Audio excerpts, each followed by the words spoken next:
Hello, and welcome to our first South African Springbok radio podcast. We hope you enjoy the shows we have selected. Please leave a comment if you like the show. We hope today is a good day, and everything goes your way. Tune in to Springbok today.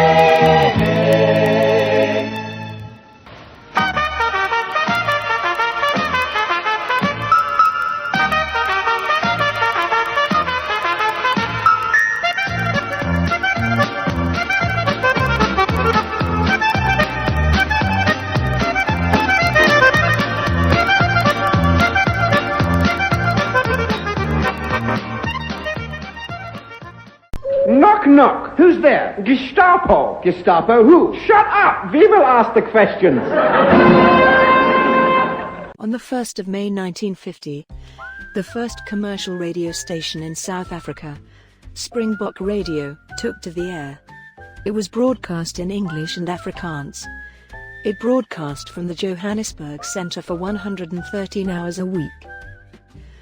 The service proved so popular with advertisers at its launch that commercial time had been booked well in advance. The service started at 6:43 a.m.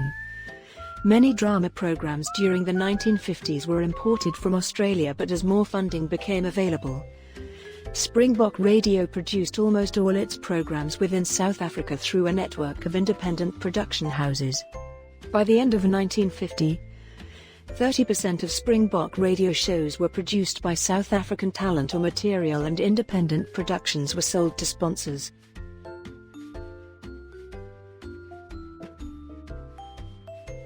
Here they are again, Harry and Thelma Duff, your friends and neighbors. With the star parts played by Jim Williams and Valerie Miller-Brown, hilarity abounds on this South African show. Other funny characters include David Horner and Gillian Lomberg as Gerald and Phyllis Loader, and Frank Graham as almost all the other male parts, including the oddball Percy Snodgrass. Loosen your belt, because that belly is going to be shaking with laughter when you get a load of the comedy.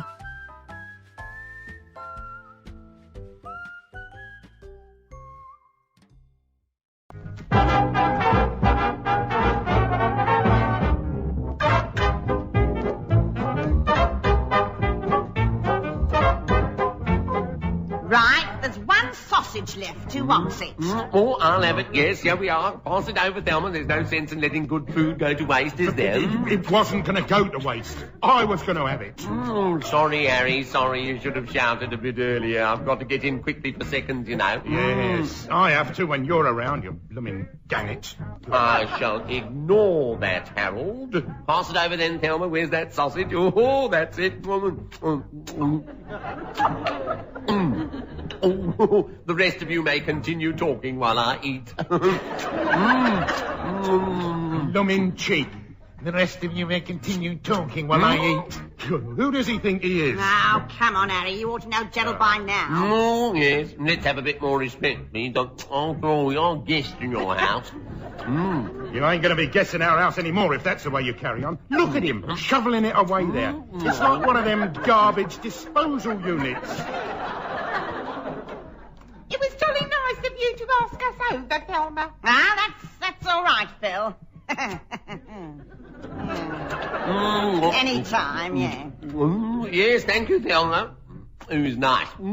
Very nice. Maybe there wasn't quite enough of it, but still.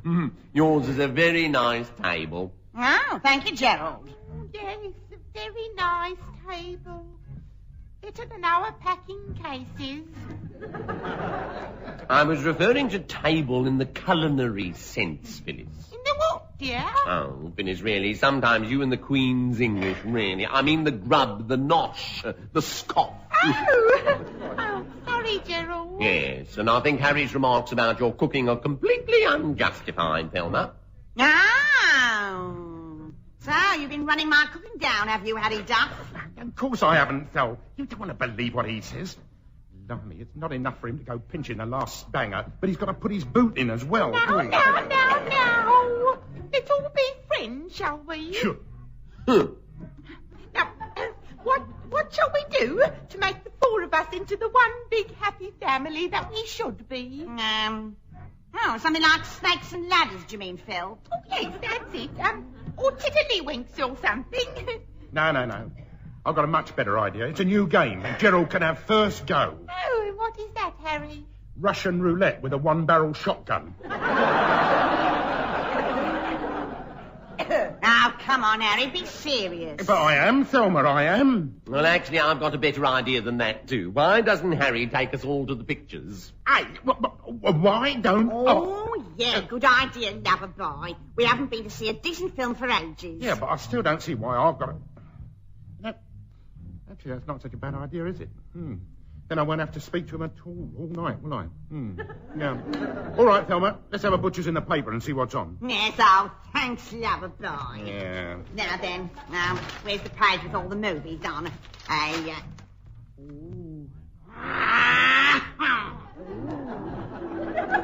And another. Oh, take a look at this, Phyllis. What is it? Oh, yes. Oh, yes.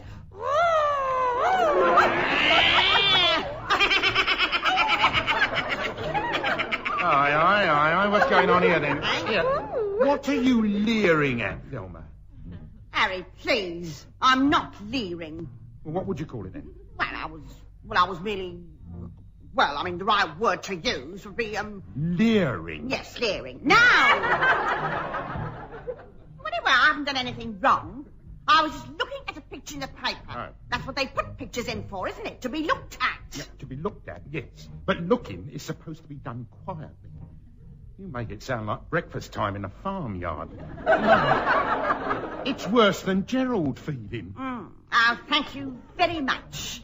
We all show what we feel in our own way, you know. And this just happens to be my way. Yeah, but how can you get all slobbery over a picture, whatever it is? Harry, I was not getting slobbery. All right, then. Well, whatever you were getting, then. Let's have a look. What's the picture? Let's have a butcher's? Yeah. Oh, blimey. Mr. Universe. Well, what's wrong with that?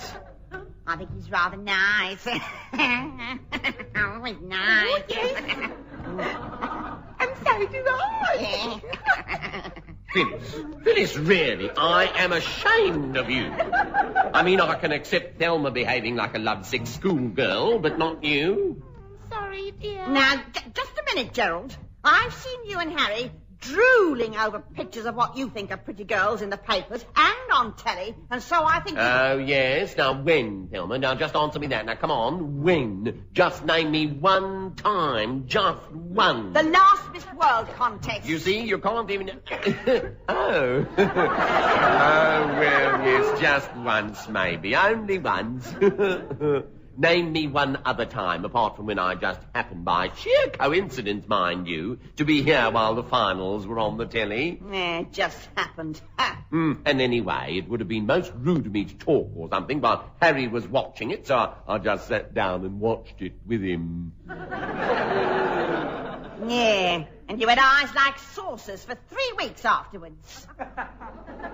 Yeah, come on, Thel, be reasonable. Now, all right, 2 weeks then. Anyway, I don't see why Phil and I shouldn't make a fuss over the photo. He's rather nice after all. Nice? That think? Nice? Well, of course. What do you think's wrong with him? Well, I mean, look at him. He's fat. Fat? Oh, nonsense, Harry. That's all muscle. Solid, powerful, rippling muscle. Yes, maybe, Thelma, but I'll bet that he can hardly move for all that muscle. Probably even has to have someone to shave him because he can't get past his own arms. I wouldn't mind shaving him.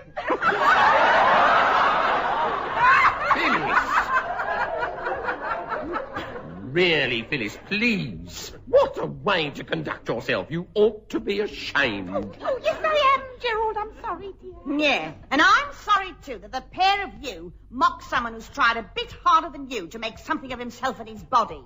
Would either of you exert yourselves to build up your bodies like he has? Oh, no. Oh, now, just a minute, Thelma. There are some of us who are quite satisfied with our bodies. Thank you. Oh, yeah? Who? Well, me, for one. You! Oh, blimey, Gerald. Harold. Hey, come on, Harry. Whose side are you supposed to be on? Are you? Well, we're going to have to stick together in this. We're being ganged up against. Oh, yeah. All right, then, carry on. Yes, all right. Well, now, as I was saying, I am perfectly happy with my physique. Thank you. What about you, lover boy? Yes, well, I'm quite happy with mine, thanks, Sal. I mean, I don't want to look like that chap anyway. Why not? Why not? Well, none of my clothes would fit me, would they? And besides, as soon as that bloke stops training and pushing weights around, all that muscle turns to fat. So, that means you've got a head start on anyone trying to build their body. But how do you mean? Oh, well, look at you. There's plenty of fat lying around to turn into muscle in the first place. Oh, and if you're going to be like that, I suggest you take a look at your own shape. Like an A-bag squashed underneath a truck. Now, Harry Duff, there's no need to get personal. The point is, what are you going to do about it? About what? Well, about getting into trim. You don't have to look like this bloke in the paper. I mean, that's stretching it a bit too far. But let's face it, you could do with a bit of, well, tightening up. Yes, quite right, Thelma. Yeah, I thought we were on the same side. Yeah, and you, Gerald, you could do with a bit of filling out. So come on now, what are we going to do about it? Well, it's easy. I'm going to forget the whole thing. Now then, what's on at the pictures?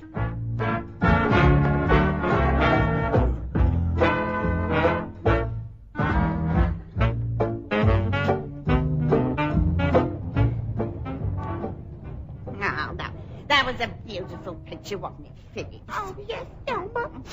I can't remember when I last cried so much. No, me neither. Oh, it was so sad, so touching. Oh, come on, Thelma, knock it off. Blimey, aren't you overdoing things a little bit too much? How do you mean, Harry? Well, getting all weepy about a movie called Tarzan and the Peruvians. Yeah, but didn't you think it was sad, lover boy? Of course not. Eh? Right load of old cobblers. Same as the rest of them. Just good for a giggle, that's all they are. Yes, that's right. Absolutely no intellectual content in them at all. Yeah. Just sheer escapism, that's all it is. Now, well, that's all right then, because I had a good escape. Here, Phyllis, did you notice? Notice what, Thelma? That beautiful chest that Tarzan had on him. Oh, yes, so super, wasn't it? Yes. All rippling muscles. Blimey. Here we go again. Now, this was probably a cardboard chest he just stuck over his real one. Oh, don't be ridiculous, Harry. If he had a cardboard chest, it would have gone all soggy when he went swimming. You're just jealous, that's all. No, of course I'm not. Yes. You know, actually, there was a chest in that movie that reminded me of yours. Oh, yeah? Whose was that? The hippopotamuses. All saggy and baggy. Oh, now, come on, Thelma, let's be fair on it. Oh, blimey, he's off as well. Yeah, just a minute. There was another one in it, Gerald, which reminded me of you. The giraffe. Now, really, Thelma. That's not very nice. Yeah. Right, Jerry, that settles it. Eh? What does? Thelma giggling like that. I'll sign us on tomorrow. Sign us on? Where, Harry? Where else? Herbert's Health Emporium.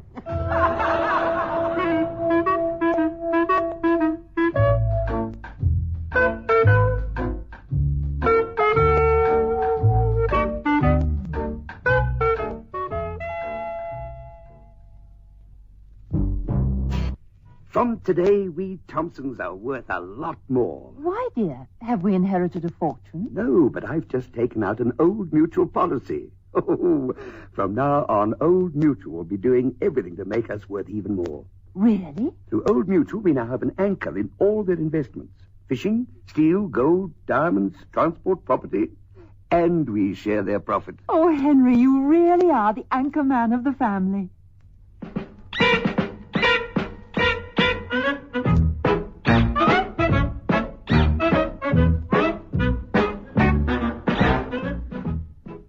Here, Harry. I hope this isn't going to cost us too much. I mean, my finances are a bit of a sad state at the moment. Yes, aren't everyone's. But we had to do it, Jerry, mate. Or Thelma and Phil would never have got off our backs about it. Yes, I suppose you're right, Harry. Of course I am. Anyway, look, let's go in and get started, shall we? Now, and I'll tell you what.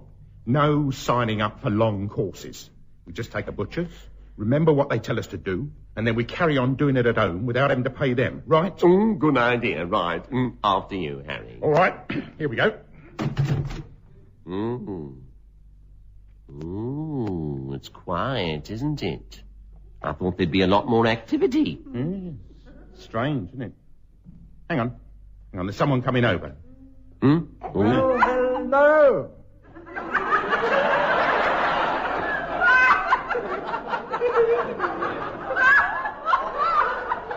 What have we here? Yes, that's all we need, isn't it? Come along. Own up now, own up. Who are you? Well, I'm Harry Duff, and this is Gerald Loader. Oh, yes, and what are you doing in Herbert's Health Emporium? Well, we'd like to speak to Herbert, please. That's me. Speak away. You're Herbert. Of course. What's wrong? Don't I look like a Herbert? Yes, very much so, mate. Anyway, Mr. Herbert, we'd like to, well, how shall I put it, improve our physicus. Yes, well, there is need for improvement, isn't there? Yes, now then, it's a question of what course we should put you on. The fat one, he needs about 24 months with weights and heavy exercise to trim down and put all the muscle back where it belongs. And the skinny one... Slim is a better way of describing myself, thank you. Slim. Yes, as I was saying... when I was so rudely interrupted. As I was saying, the skinny one needs an extensive 3-year course in weightlifting and dynamic tension. Now, here are the forms. If you just sign on at the bottom. No, just a minute. What happens if we don't like it? Oh, but you will. You'll love it. Oh, honest, everybody does. I mean, if you want a body like mine, well, you've got to be prepared to work for it. You know. You wouldn't believe that at one stage I used to be a 90-pound weakling, would you? Oh, I wouldn't bet on that if I was you. How much do you weigh now? 103. and all the extra is solid muscle. Now, come on. How about signing the contract? Well, we'd rather like to see if we like it or not first. Yes. How much is just one treatment, or whatever you call it? Session. Oh. Now, let's give you the full service at the start, shall we? Weights, exercises, slimming machines, and, of course, a massage to get the circulation going properly. Massage? Who's going to do that? Fritz is going to... Hang on, I'll call him. Oh, Fritz! Fritzy!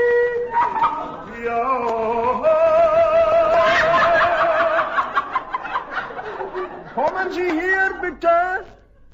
Oh, I say, wasn't that clever of me? Did you hear me? Kommen Sie hier, bitte. Jawohl, Herr Herbert. Yes. You've got 2 more new customers, Fritz. Now, take them and give them a real good once-over before their exercises, will you? Jawohl, Herr Herbert. Kommen Sie mit mir, bitte. Pardon? Mit me come, ja? Oh. Oh, all right. What do you think a real good once-over means, Harry? Well, I don't know, but it sounds like something I can do without. Through that swinging door. I think he wants us to go through that swinging door there, Harry. Yes.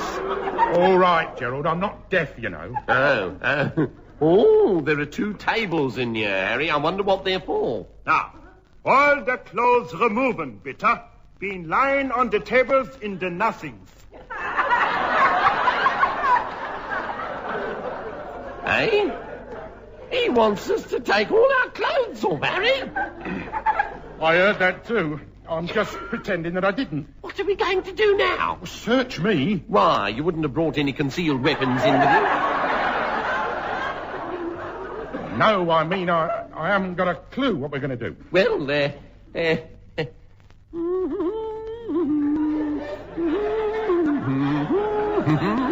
Removing all the clothing, bitte.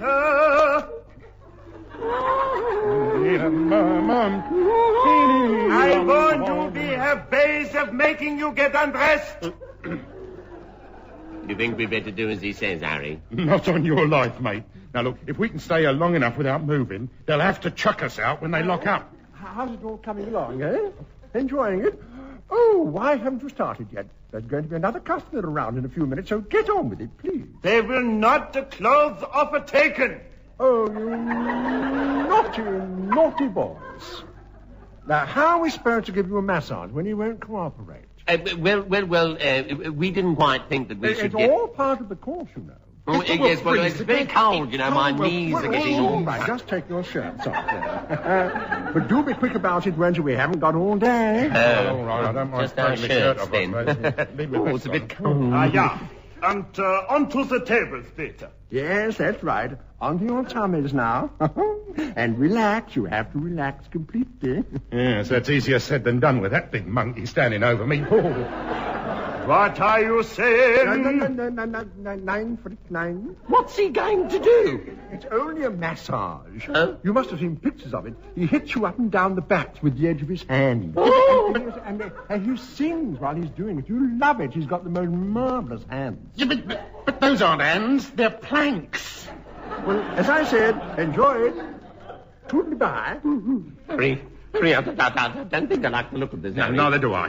But look, I think he's about to start.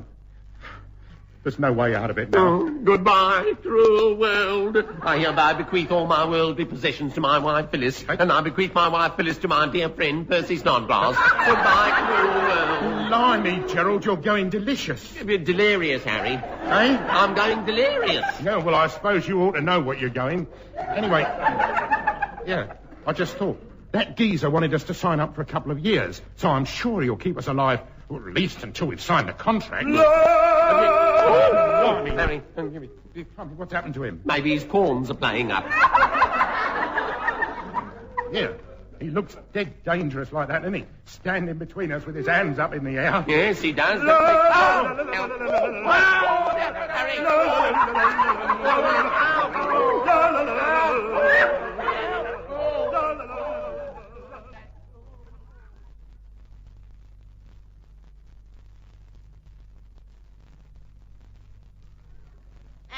Naughty, Phyllis. No, thanks, Thelma. Now, what about you, Percy? No thanks, Thelma. It was very nice of you to ask me round for tea in the first place, though. Well, I didn't really have much option, standing there at the fence with your tongue hanging out and your tail wagging. Well, I couldn't help it. It was the sight of Phyllis sitting here that did it to me. Oh, Percy. Oh, Phyllis. Oh, Percy. Oh, Phyllis. Oh, blimey. You know, the pair of you had better knock that off before Gerald comes back, I'll tell you. Where is he, by the way? Oh, he and Harry went to gym today. Jim? Who's Jim? No, Percy. No one's gym. I mean the gymnasium. Herbert's Health Emporium. Well, what did they want to do that for? Well, neither of them are in trim. They need a little exercise and tightening up. I still wonder if we weren't a bit too hard on them, Thelma. Oh, not at all, Phil. It'll do them good. I know it will. Well, if you say so, Thelma. Oh, look. Look, here they come. Oh, yes. But why are they leaning against each other as they come up the path? Blimey, I don't know. Here. Do you think they're drunk or something, Phil? I mean, they're moving awfully slowly. What funny noises they're making. Yes, but then neither of them ever could sing in tune. Hello,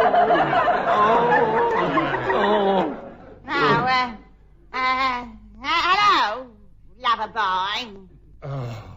Oh, hello, Gerald. Hello, Phyllis. Hello, Thelma. Goodbye, Percy. What? But I'm not going. Yes, you are. Goodbye. Yes, goodbye, Percy.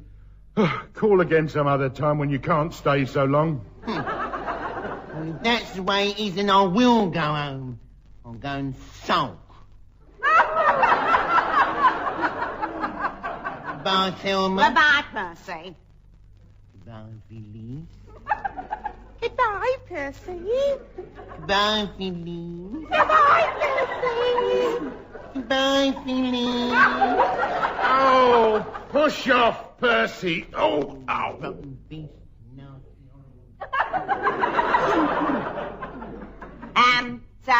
Lover boy, what happened? Oh, it was murder, Thelma. Sheer murder. I'm never going back there again. Never, ever. No, nor am I. First, the chap nearly beat us to death with his bare fists. Yeah. Then they nearly burnt us to death in a steam bath, drove us to death with exercise, and then almost killed us underneath enormous sets of weights. If I'm not dead already, Thelma, I'm not far from it. Oh, come on, lover. You're looking healthier already. Oh, no, let me die. Just let me die. Yes. Blimey, isn't it amazing how grown men will perform to get out of something that's good for them? Blimey.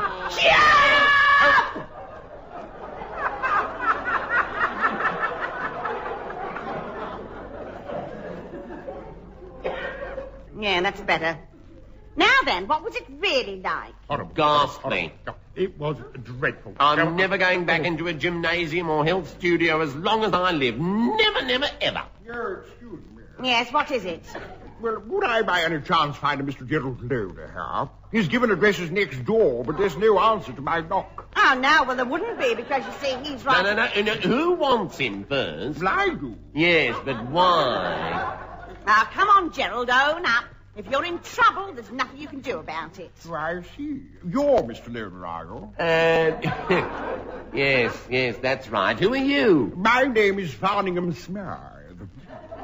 Do you by any chance recall taking a ticket in a sweep some months back, the first prize for which was a trip for two around the world? Oh, yes, I do. Why? Congratulations, you're one of our winners. Oh, did you hear that, Phineas? We won a trip round the world.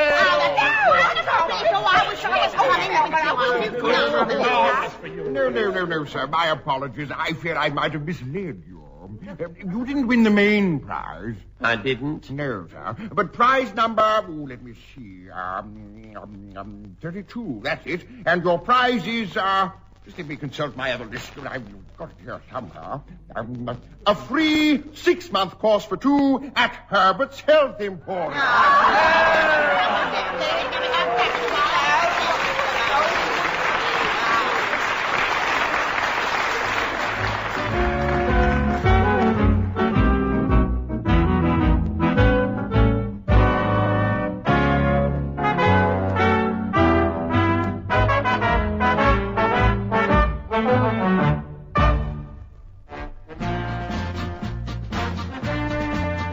Chesterfield. Rediscover the classic American taste of Chesterfield. Chesterfield cigarettes are expertly blended from the finest Oriental, rich Virginia, and choice Burley tobacco. For real smoking pleasure, change to Chesterfield.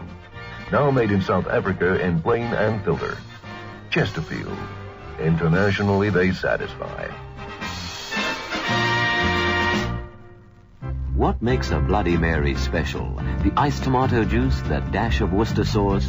The secret is in your choice of vodka. And if pure, clean Smirnoff is your brand, your Bloody Marys will always be special.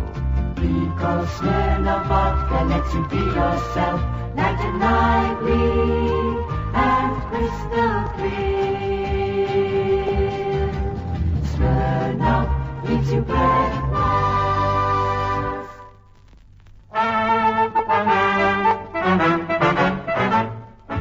That was Bodies Beautiful with Valerie Miller Brown, Jim Williams, Gillian Lomberg, David Horner, Frank Graham, and Tom Minn. The show was written and directed by Brian Squires and produced by Tom Minn. Join Springbok Radio next Monday at 9:30 for another look over the garden fence at our friends and neighbors.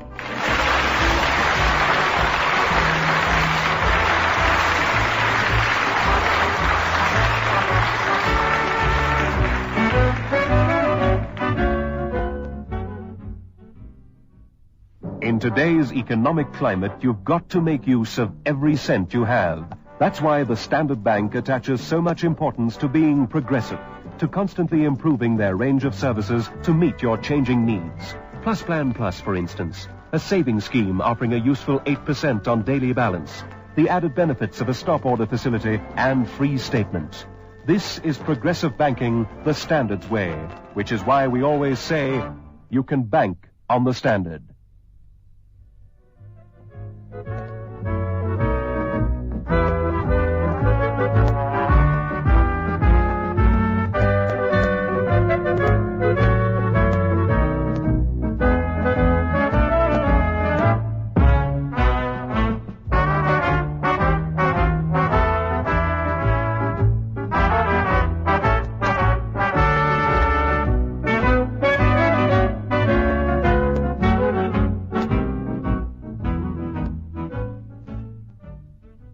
Up next, a great show called Father Dear Father. It was produced by Springbok Radio. It was an entertaining domestic sitcom featuring a divorced father who was perpetually confused trying to raise two teenage daughters. Father Dear Father started as a television show and was made into a film, an American version, Daddy's Girls, and the South African radio play. The show was about a divorced writer with two teenage daughters, their nanny, and an ex-wife with her new husband. Stories revolve around the father, Patrick Glover, working hard to raise his two daughters, Karen and Anna, often misunderstanding the situations going on around him. An entertaining show. Most of the situations takes place in the home.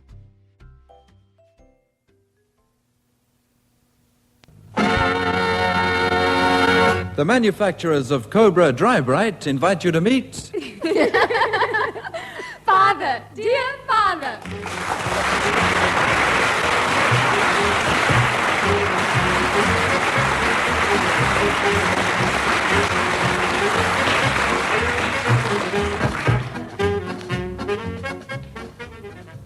Right, H.G. Wells, cock your ears and listen. This is very exciting stuff.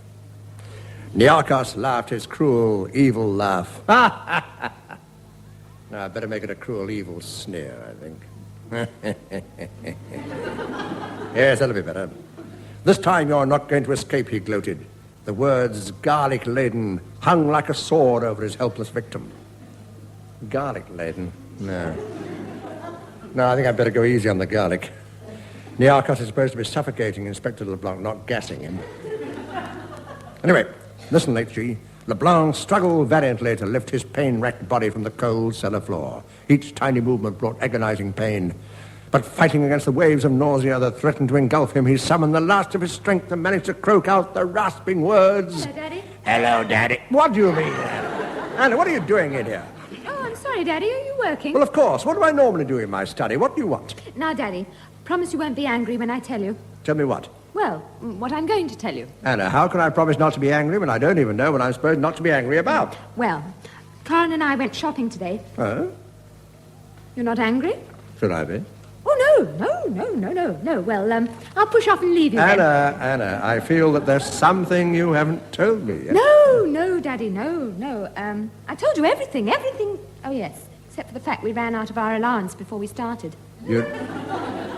What did you use for money? Oh, well, we only bought from the shops where you've got an account. Oh, I see. Well, that's all right. You only bought... I am angry, and I am very, very angry.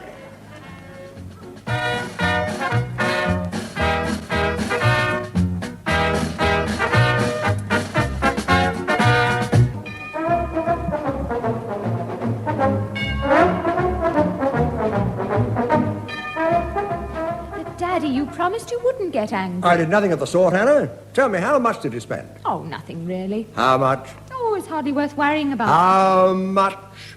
Only £40. For Anna, you didn't. Yes, we did, Daddy. But £40? What, you do think £40? You should see what we bought. I don't want to, thank you. You can just take it right back where you got it. And oh, you can come on, Daddy. You'll love them, really. Them? Karen's got one now. Hang on, I'll call her in and I'll show you. Karen! Hello? Come on in. Is it safe? Yes, Daddy's just dying to see them. I can hardly wait. Right. Here I come, ready or not.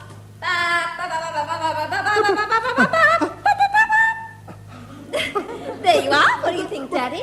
What do I think of what? You've got nothing on.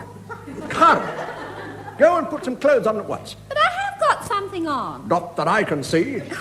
Oh, good, it works. I knew you'd like it. Like it? How can I like what I can't even see? And what words? It's a flesh-coloured string bikini. I can see the string, but where's the bikini? What are you going to do with that, Karen? Wear it, of course. Where? Oh, round and about. Oh, no, you're not. I'm not having any daughter of mine walking around like that. Oh, come on, Daddy. Don't be such an old stick in the mud. I am not stuck in any mud. Here we are, Mr. Patrick, your coffee. Oh, thank you, Nanny. Talking about mud. Here, Sexpot. How do you like Karen's new bikini? Well, I think it's very nice. Oh! Nance! Why is she falling over like that? Well, she's fainted, that's why. Nanny! Hey, hello, Nanny! Give her the kiss of life, Daddy. Don't be ridiculous, Anne. Don't fetch the smelling salts. Oh, it's all right. She's still alive. Mr. Patrick, what happened? There, Nanny, don't try to talk. Come on, up on your feet. Oh, I had a funny experience, Mr. Patrick. I thought Miss Karen was standing there with nothing on. Oh, she is. Really? Has it gone again? Oh, this is a bit much. A housekeeper who's always falling asleep on the job. Anna, this is hardly a laughing matter. Hello, everybody. Hello, Mummy. Hello, darling. Patrick, really? Really what? Well, if you have to hold Nanny in your arms, do you have to do it in front of the girls? Oh, don't be ridiculous, Barbara. Nanny fainted and I caught her, that's all. Oh, there's never a dull moment in this house, is there? Now, how can there be with your daughters carrying on the way they do? Oh, dear. My daughters again, are they? Now, what have you done this time, darling? Nothing, Mummy, honestly. Oh, just as I thought. Patrick, there you are. You heard it as well as I did. They haven't done anything wrong. But Barbara, can't you see anything different? No. The room looks the same as ever. Something different about Karen? No, I can't. Oh, yes. You've lost weight, haven't you, dear? Yes, Mummy. Especially round the tummy. Oh. Now, how did you do it? I'm beginning to spread a little round the middle, too, and nothing I've tried seems to help. Oh, you've nothing to worry about, Mummy. It doesn't show. Look, would you not mind? We're not supposed to be talking about paunches. Well, maybe not, Patrick, but while we're on the subject, you've been putting it on a bit. Oh, Barbara, please, I've got a national emergency on my hands. I hardly call Nanny a national emergency, Daddy. Anna, you aren't helping. Barbara, don't you think that thing that Karen's wearing is a little indecent? In fact, a whole lot indecent. Oh, of course not, Patrick. There's nothing wrong with the string. There is with that one. Oh, what? Needs a lot more rope. Oh. Patrick, you're getting conservative in your old age. This is the in thing. Yeah, maybe, but that's more of an out thing, isn't it? You'll have to get used to them, Daddy. We managed to get 4 for the £40. Oh, is that all? Oh, how nice. Yes. Oh, she's coming round. Yeah, coming round. Karen, get out of her sight. She might not last through a third attack. Go on. Right. I'll go and put on the imitation mink one I bought, shall I? No, put something respectable on, something made of more than 6 square inches of material. And you go up and help her, Anna. Oh, all right. All right, Nanny. It's all right, Nanny. It's all right. Oh, Mr. Patrick, I'm sorry, but I really thought Miss Karen had nothing on. Well, actually, she did have something on, Nanny, but I've made her take it off now. Oh, gee. Oh, no. I didn't mean that, no. Oh, good. Oh, hello, Miss Barbara. When did you come in? While you were out, Nanny. Are you all right now? Yes, I think so, Miss Barbara. Think I'll go and make a cup of tea, though. I need some, even if no one else does. Now then, Patrick, what's the trouble? Well, I thought that was obvious, Barbara. Your daughters are spending far too much and are getting just a bit too much to handle. Oh, no, they're our daughters, remember? Yeah, I wish I could forget. You know, they spent £40. £40! And above their allowances, I might add, on 8 tiny pieces of cloth which wouldn't be enough to make me a tie if they were all put together. Oh, calm down, Patrick. Honestly, I've never seen anyone so het up over a string. In fact, well, I know this isn't really a time to make jokes, but you're all strung up.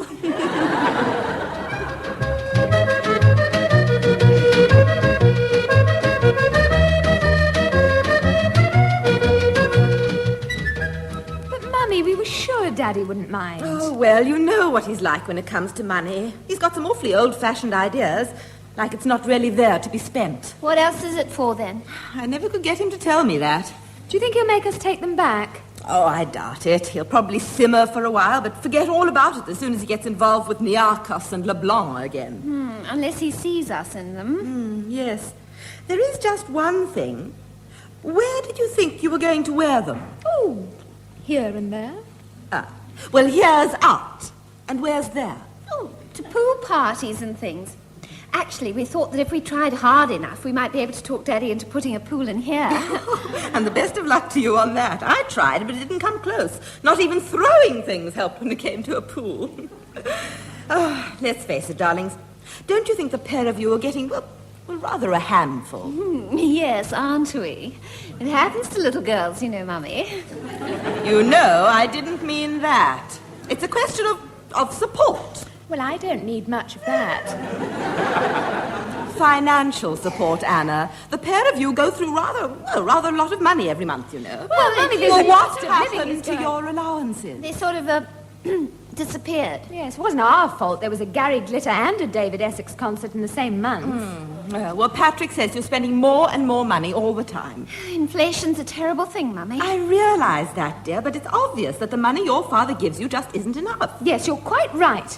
But can you imagine how he'd react if we asked for more? Anna, I think you're deliberately misunderstanding me. You'll have to get money from some other source. Well, it's nice of you to offer, Mummy. I'm not offering. What I mean is, well, it's about time you started to fend for yourself. Fend?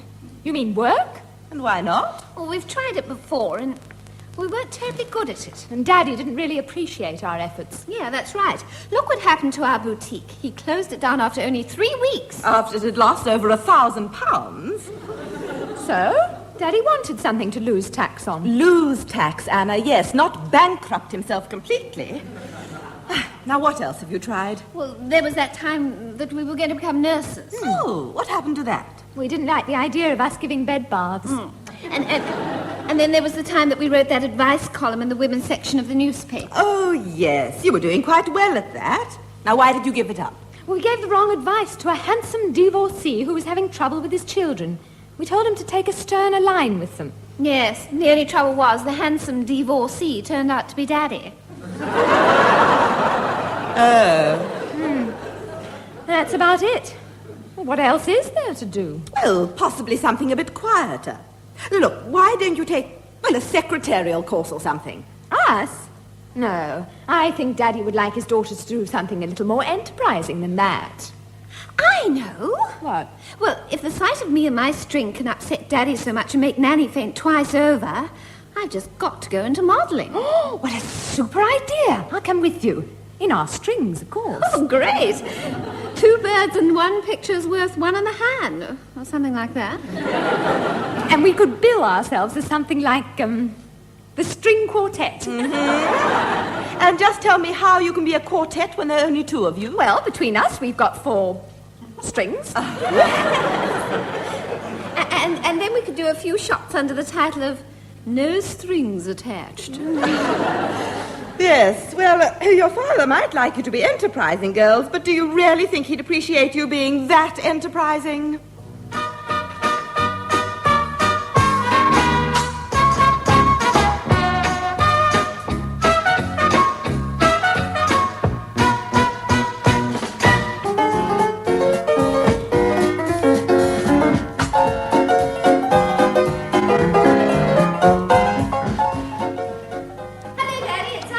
I can see that. What do you want? I'm busy. Oh, dear, he still hasn't got over that £40. Oh, that's obvious.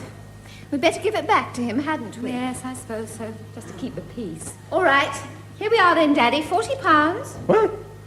Oh, my dear girls. Sit down. Make yourselves at home.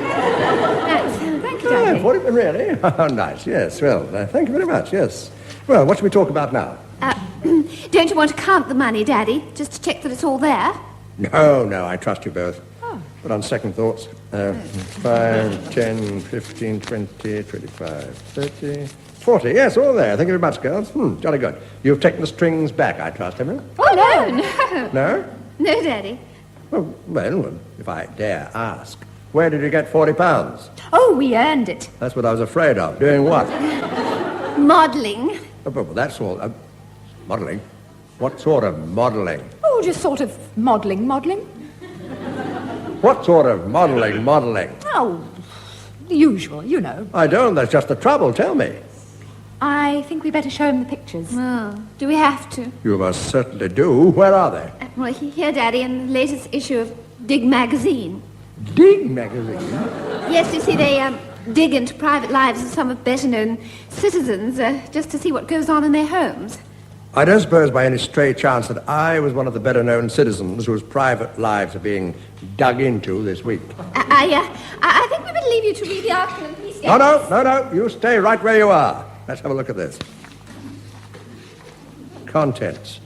Page 11. Alice through the one-way looking glass. Well, it can't be that, I hope. Page 19. What the Butler wore. What sort of a magazine is this? Page 27.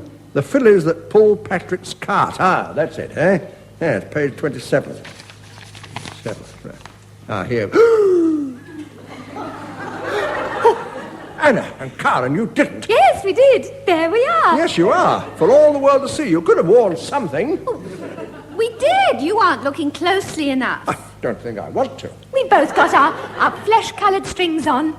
Well, what's this photograph of me doing between the pair of you, looking like the original Bluebeard? Where did they get that from? The cover of your latest book. Oh, yes, well... Here we are, Mr. Patrick. Tea's up. I think it's disgraceful, absolutely disgraceful. How do you know, Mr. Patrick? You haven't even tasted it yet. Not your tea, Nanny, the photographs. Oh, let's have a look, Mr. Patrick. Look. Why, it's Miss Anna and Miss Karen. Oh. Now look what you've done, Daddy. What I've done? You're the ones who had the photographs taken. Yeah, but only to pay you back the money you were moaning about. Well, I'm glad that nobody I know reads trashy magazines like Dig, that's all. Now, who's that? You two look after Nanny. Yes, what is it? Not what, Patrick? Who? It's your mother, and there's no need to shout. Oh, yes, sorry, Mother, yes, sorry. Oh, so you should be. If you're going to phone me, just so that you can shout at me, I'd rather you didn't phone at all. But I didn't, Mother. Oh, yes, you did, Patrick. I distinctly heard you. Yes, what is it? You shouted. But Mother... And there's no point in trying to get out of it, dear. Lying won't help, you know. Mother, I didn't phone you. Don't be ridiculous, Patrick. Of course you did. How else could we be speaking to each other? How... now, listen, Mother, darling. And you're telling an awful lot of lies these days, too. You must be going into your second childhood. Mother, I am not going into anything except a state of shock. You phoned me. Oh, did I? Yes, you did. I wonder what I wanted. Well, darling, why don't you phone me back when you've remembered? When I've remembered what, dear? Whatever it was you wanted to talk to me about. Oh, yes, all right. I'll go back and read my magazine for a while, and then I... Oh, no, that's it. What is? That's what I wanted to talk to you about. My magazine. Oh, your magazine. All right, go ahead, Mother. What magazine? Dig, dear. Dig? You mean you read Dig? Well, not quite read it, Patrick. The print's not quite big enough for me, so I just look at the pictures. Oh, good grief, no. And you know, there are the most interesting pictures in this week's edition. Are they really? Oh, yes, on page 27. There are two girls who look awfully like Anna and Karen. Yes, well, you see, it's all very simply explained. And then there's some horrible old man in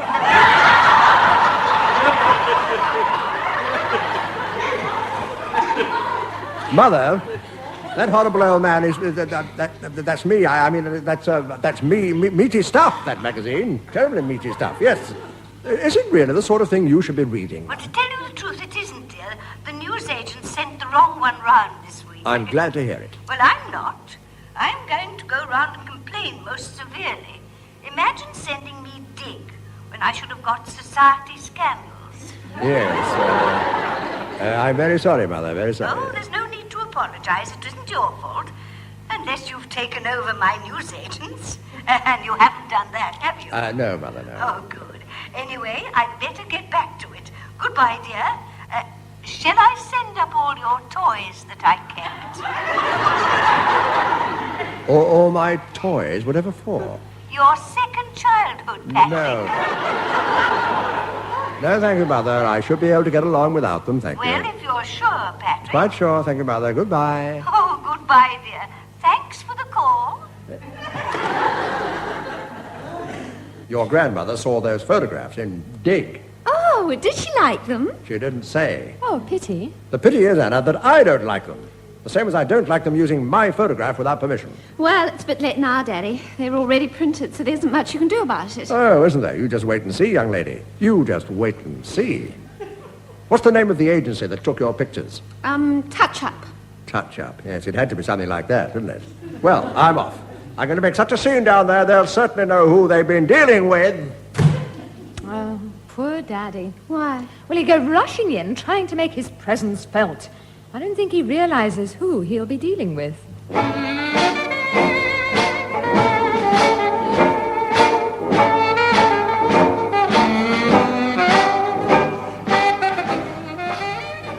Right, here we are. Touch Up Photographic Agency. Knock and enter.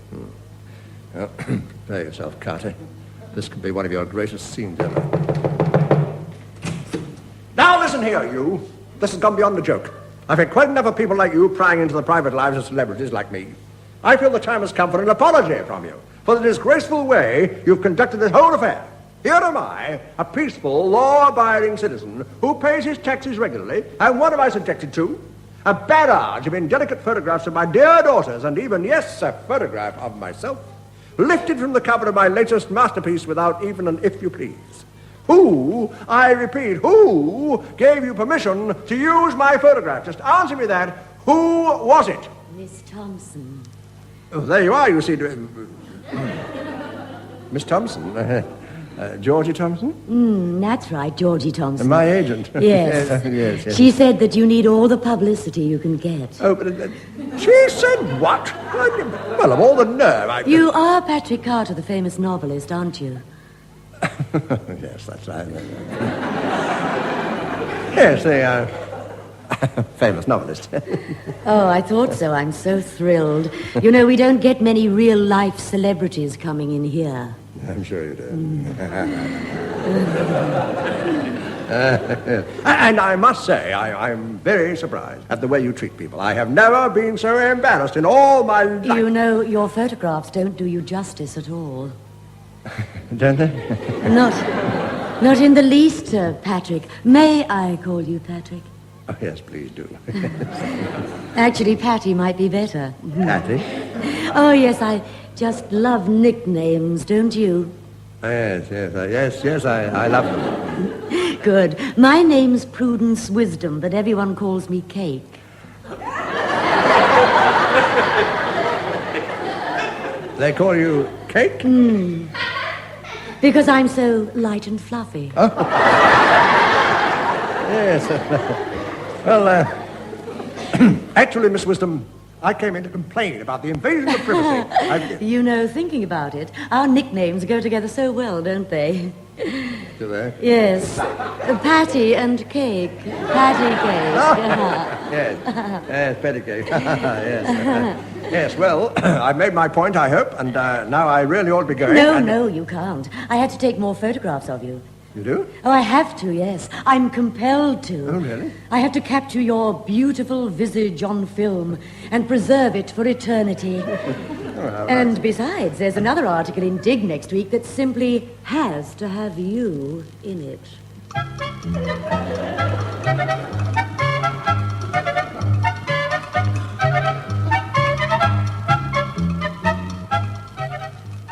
Why is Daddy so fidgety this morning? I don't know. He keeps on going to the door to see if the posters come. I wonder what he's expecting. He's been a bit full of himself ever since he came back from seeing that woman at the photo agency. Yes, and he never told us what went on. Hey, Nance, where's Daddy gone to now? Oh, he's standing there at the corner waiting for the postman. Well, at this rate, he'll finish up in the sorting office looking for whatever it is he's waiting for himself. Well, he told me he's expecting a magazine. A magazine? Oh, don't tell me that woman talked Daddy into modelling a male version of the Tanga for Dig. Oh, I shouldn't think he'd do anything like that, would he? I mean, the thought of Mr. Patrick appearing in print, dressed in next to nothing, just the thought of it, I mean, Oh, there she goes again.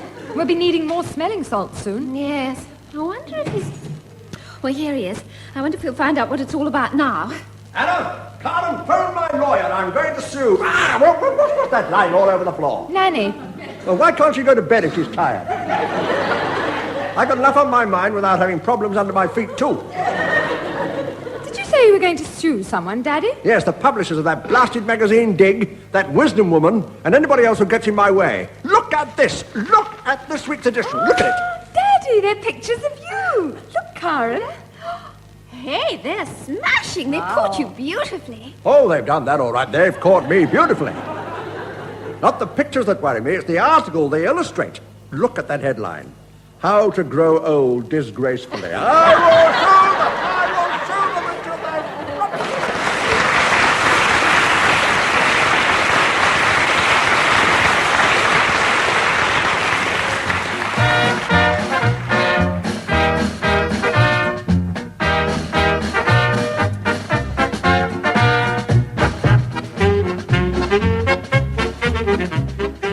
That was Father, Dear Father, featuring Tom Meehan, Margaret Milner-Smythe, Yvonne Bristow, Maureen Adair, Gillian Lomberg and Midge Doherty.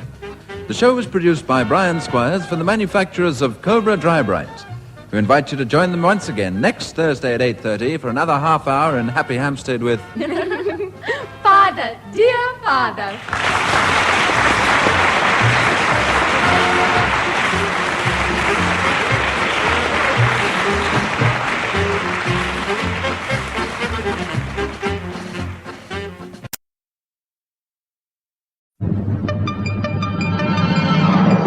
You want to move.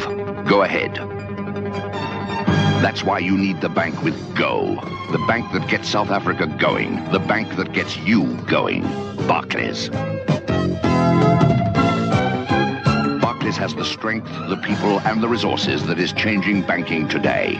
Barclays is the bank with Go. Barclays, Barclays, Barclays Bank. We got the go to get you going. Darling, what's it really like? It's like a ride on the wings of a high, wild wind.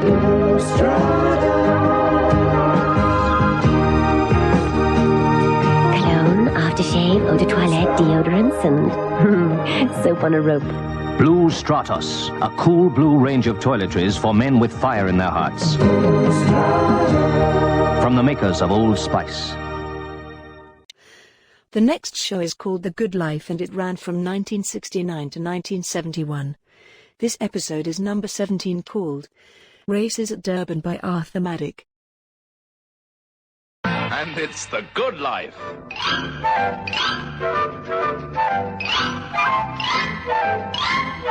You know, Bill, they say that Johannesburg in the winter has the finest climate in the world. But it gets too cold for me sometimes, especially when that wind blows from the south.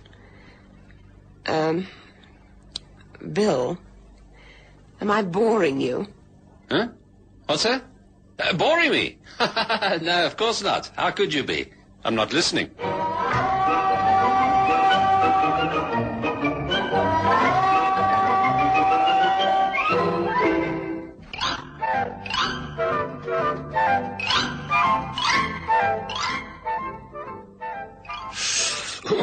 I agree with you, Mary. It is cold tonight. Is the fire still burning? What do you mean, is the fire still burning? You're in the room, aren't you? Yes, I am, but there's so many bodies between me and the fire that I might just as well be in Siberia. Is that so? We'll just prove that you're worth your salt and put another log on the fire. Very well.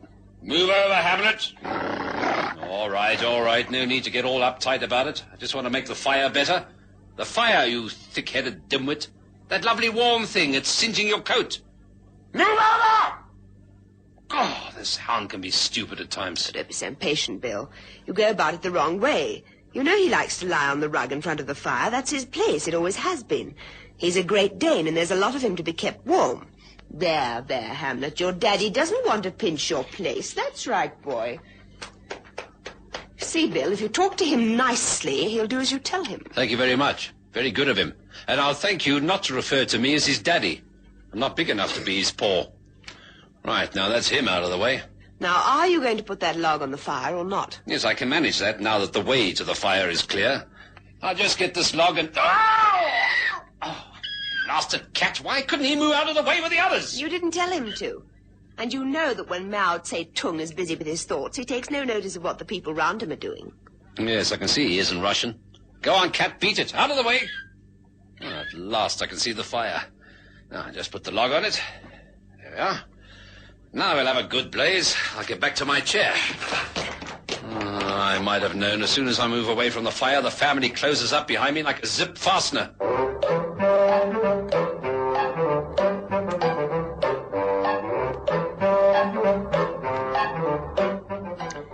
What is it in the paper that you find so interesting, Bill? Well, I'm looking at the runners in the big race in Durban next week. Oh, yes.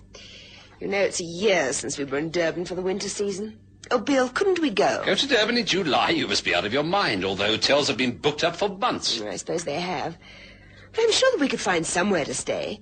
And the children are all going away. Oh, wait a minute. Of course we couldn't go. There's quite a fashion parade on the racecourse, and I've got nothing to wear. Nothing to... to make me laugh. I bet I could go to your wardrobe now and say, what about this blue one? What about this yellow one? What about this green one? William Good, if you say hello, Sam, I shall scream. Mind you, on second thoughts, I'd be glad to get away from this cold weather for a couple of weeks. Not a bad idea at that. I could phone our chairman's brother. He's got an interest in a hotel in Durban. You don't surprise me. He looks that sort of man. But I suppose I could always dash off into town and get a maxi. How would you fancy me in a maxi? I wouldn't. And as the chairman of the Walk Down Eloff Street at Lunchtime League, I can say officially that we are against maxis. They're taking a lot of pleasure out of life. If we go to the races in Durban, you will go in a Mini. Oh, Bill, are you going to buy a new car as well?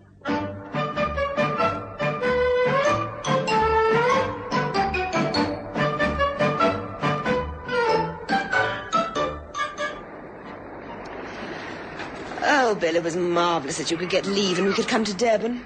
Gosh, I could take plenty of this lazing round on the beach. What are you studying? Form. If you must study form on the beach, you could always study mine. Oh, sometimes I think I waste my time trying to find a swimsuit that will send you. All right. Consider me sent. I am considering it. Phew, it's hard to do anything else. Doesn't half pong. You smell like a desert rose. Must be that suntan lotion you're using. What on earth is it? The latest thing for men. It says on the bottle that it will give you a he-man tan. At the same time, it will captivate all females with its suggestion of the tang of the great outdoors. You know, the wors sizzling on the fire. The crisp, clean air. Marvelous. I'm sure the outdoors doesn't pong like that. If it does, there's something queer about it. It's changed since I was a girl. Just stop criticizing my suntan lotions and rub a little more on my back, will you? There, right between the shoulder blades. Ah, yes, that's right. Now, let's get back to the race card. Got to find the July winner. I shouldn't bother if I were you. It costs a small fortune to spend 2 weeks in Durban, let me tell you, at this time of the year, so I intend to get some of my money back. Oh, don't be silly, Bill. You know nothing about horse racing. You'll only lose more money and you'll get so cross that it'll spoil your holiday. Anyway, more important than that, what do you think of me in my new wet-look swimsuit? Yeah. Carrying a bit too much weight for my liking. Oh, yeah, fire in Boom Street. What did I do now? All I said was that this horse will be carrying too much weight. Oh, your swimsuit, yes. Well, it looks marvelous, Mary. In fact, you're the belle of the beach. But please ring off while I find the nag that is going to carry the good fortunes next Saturday. Why don't you use a pin? I don't use a blasted pin because I'm picking winners, not winkles. Now, let's see. If this horse won with 14 pounds less, but over 2 furlongs more, then perhaps this horse here could carry it. Mr. Good, fancy meeting you here. Hello, Virginia. That's a smart bikini you're wearing. It almost got to the starting post. Who's your little friend? Hello, little boy. Hello, Sonny. Would you like an ice cream? You just watch it, Mac, or you're likely to get a punch up the hooter. This is George, Mr. Good. He's a jockey. Oh, I should have guessed. Only a jockey would wear riding breeches on the beach. Not riding breeches, they're my baggies. Baggies? Yes, I suppose they have to be to accommodate those legs, eh? All right, then let's stand here bandying words. Have you any good tips? He's not a waiter, he's a jockey, I told you. Oh, yes, so you did. Yeah, I'm a jockey and I'm engaged. Are you indeed? Then why are you hanging around Virginia? I'm engaged to ride a horse on Saturday. Really? Well, then do come and sit down, my dear chap. Now, have you got any dope? Dope? Don't even mention the word. They're very hot on dope, the stewards are. Very hot indeed. Yes, I'm not interested in the personal habits of stewards. I could be warned off. I could be... Yes, and if you don't belt up, I'll be browned off. What I meant was, have you got any inside information? Oh, I have. My doctor says I've got a crumbling appendix. He's got plenty to grumble about, being attached to you. George, which horse is going to win the big race, do you think? Warned off. Well, try another one. That's not running. Well, any one of 6 horses could win it. Oh, come off it, George. You sound like Graham Eads. What's the word at the stables? Isn't it usually G up or whoa? Very funny. Do you realize that if I can't get a hot tip, I can't be a punter on Saturday? First you were going to the races, now you say you're going on the river. Going on the river? What are you talking about? You said you were going to be a punter. You do that on a river with a pole. If you could find a blaster pole to take you, you go on the river, but see that he has you home by midnight. Now, George, if you hear anything, please let me know, will you? Of course he will, Mr. Good. Come on, George, let's have our swim, then we can have some lunch. Make sure he has a jockey's lunch, Virginia. What's that, Mr. Good? Bread and stirrup. Well, Mary, with a bit of luck meeting that jockey here, he might be able to give me the winner. We'll have to cultivate him. He's so small, he could do with cultivating. You know, Bill, I can never understand why jockeys are so tiny. You'd think they'd be really tall the way they spend most of the day standing in all that fertilizer. Here's Mother and the Colonel. Hello, Mother, where have you two been? Why, Hubert took me to the snake park. It was really interesting. We saw a night adder. Have you ever seen a night adder, William? Yes, of course I have. Our accountant is always working overtime. Did you see the boom slung? I don't know. No, let me see. Slang is a snake. What's a boom? A boom is something that's snaked out of the stock exchange. Now, where did I put my race card? Picking winners, are you good? Trying to, Colonel. You any good at it? Gad, yes. I used to be one of the stewards at the Northwest Frontier Turf Club. Really? Did you, Colonel? I can't imagine you walking around with trays of drinks. Hubert means that he was one of the people responsible for organizing the races. I'm surprised at you, Colonel. For Nierkere? Not just now, thank you. Yes, although I say it myself, I'm a pretty good judge of horseflesh. I need only look at a horse to tell if it'll be in at the finish. Really? Have you got a system? Of course I've got a system. It's elementary. Tell me, what is it? Well, you take the day of the month and divide it by the age of the horse. Then you multiply that by the number of red-haired men you've seen that day and divide the answer by the number of your car. Well, sounds feasible. Let me see. 17 divided by 2 times 3. This is 4. It's there. Sorry, Colonel, that system only works if there are more than 53,247 horses in the race. We'll have to stick to form, I'm sick of all this talk about horses. Let's get back to the hotel for lunch. And don't forget, we've arranged to go to the discotheque this evening. I've never been to one before. Neither have I. That's why we've got to take this opportunity and go. Gosh, this place is crowded. So many people in here that the disc jockey's playing the record sideways. Look at that go-go dancer. She has no room to move. Gosh, that chap nearly got a bust in the nose. It's a good job we booked a table. I don't think I've ever seen so many people in Durban before. Now, Bill, order some drinks. And as it's race week, I'll have a horse's neck. Sounds as though you want to splice the main brace. All right, let's sit down. Quite a good table, isn't it? Right here on the dance floor. Ah, there's Virginia, look. What's she doing, dancing by herself? She's not dancing by herself. Now that she's turned round, you can see that she's dancing with that jockey. Oh, so she is. First time I've seen a jockey, he used to be in the Navy. Oh, and how do you know he used to be in the Navy? Because he's having a naval review. Oh. Here come the drinks. Thank you. Put them down there, will you, Voodoo? The name's Naidu, sir. Well, cheers. Here's hoping we pick the right horse on Saturday. I wonder if that jockey fellow's got any information. I've no idea. I'll ask him. Hey, George! He can't hear you with all this din going on. Hey, George! No, he can't hear me. Virginia? Yes, Mr. Good, you called me. Do you want to go? Certainly not. I'm only just come. Oh, Mr. Good, take me on the floor and let's get swept up. Oh, stop making me sound like a stumpy, Virginia. I really wanted to talk to George. Here he is now. George, come over here. Did you hear anything about the race? Yeah, I did, but I'm not supposed to talk about it. Oh, come off it, George. You're among friends. You can tell us. Can't he, Colonel? Of course he can. I'll keep mum. That's what you're always saying, but you never seem to get round to fixing a date for the wedding. Now then, George, come on, sit down here. Have some champagne, some brandy in it, perhaps a spot of rum.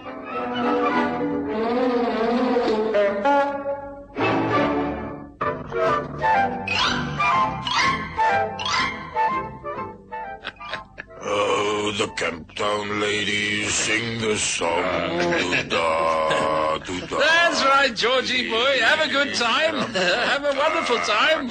What was that bit of information you got? Oh, no, it's a secret. Is it straight from the horse's mouth? Ach, no, man, you must be bonkers. You can't trust anything a horse tells you. Only the other day, one of the horses says to me, you know what he says to me? No, tell us. He says to me... Very funny, George. Very funny. Now, come on. Tell us this big secret. If you do, I tell you what. If you do, I'll tell Virginia that she must give you a nice big kiss. You will, won't you, Virginia? Of course I will, Mr. Good. Pass the stilts. There's this horse from the Free State, eh? His form is a bit of a mystery, but they're going to give it a full trial on the morning before the race, out at its stable about 30 miles from here. And this one could be the winner. I'll take you out there, but we'll have to make sure we're not seen. They get very cross if they catch you spying on their horses. Oh, yes. Fine, George. We'll be ready. What time will you call for us? 4 in the morning. 4 in the morning? There isn't such a thing. Yeah, nonsense, Good. We'll be ready, George. Now, just to drop more shampoo.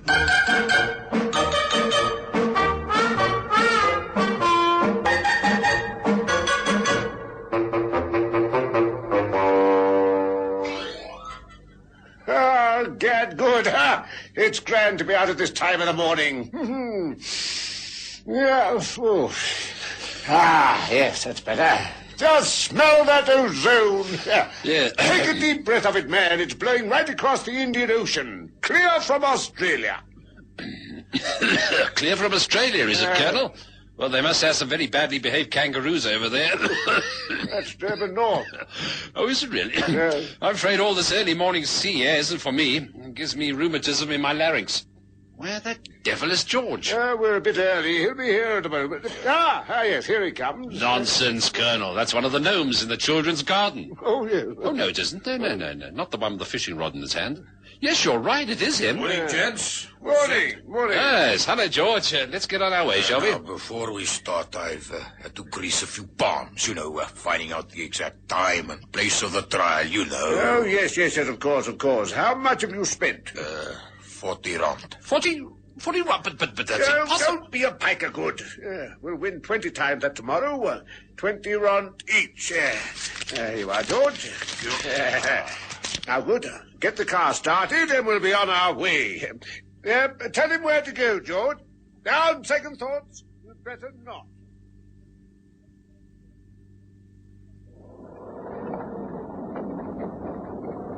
Here we are, gents. This is the place.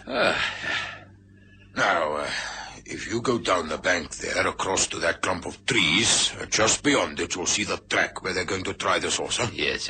You got your stopwatches and your binoculars? Yes, we've got them. Are you coming with us? No. I'll wait here at the car. I can't take the slightest risk of being seen. Yeah, quite understandable. Yeah. Okay, if anyone comes along, you can always hide in the cubbyhole. Come on, Colonel. See you later, George. Here we are, then, through the trees. Yeah. That must be the track down there, Colonel. Yes. No sign of any horses yet. Oh, yes, look, there they are. Yeah, they're not moving very fast, are they? What's that behind them? Let's take a look through my binoculars. It's a plough, Colonel. What? What's going on here? What's that? It's the car, Good. Hey, come back! It's George driving away in the car. Wasn't it? You know, Colonel? Yes, I know, Good. We've been taken for a ride. We sure have, and nobody's going to take us for a ride back. So we better start walking. Come on, Colonel. If I ever get my hands on that little... I don't think what could have happened to the mother. It's getting quite late. They should have been back hours ago. Here's Virginia. I wonder if she's heard from George. Virginia, have you seen anything of Mr. Good and the Colonel? No, Mrs. Good, and I can't find George. Daddy gave him a lot of money last night to put bets on horses, and he was supposed to bring the tickets this morning. And I gave him 10 rands for bets. So did I. I think we'd better make some inquiries about our friend George.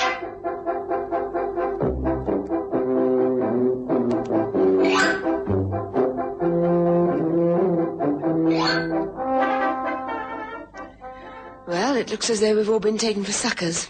George has disappeared, and so has our money.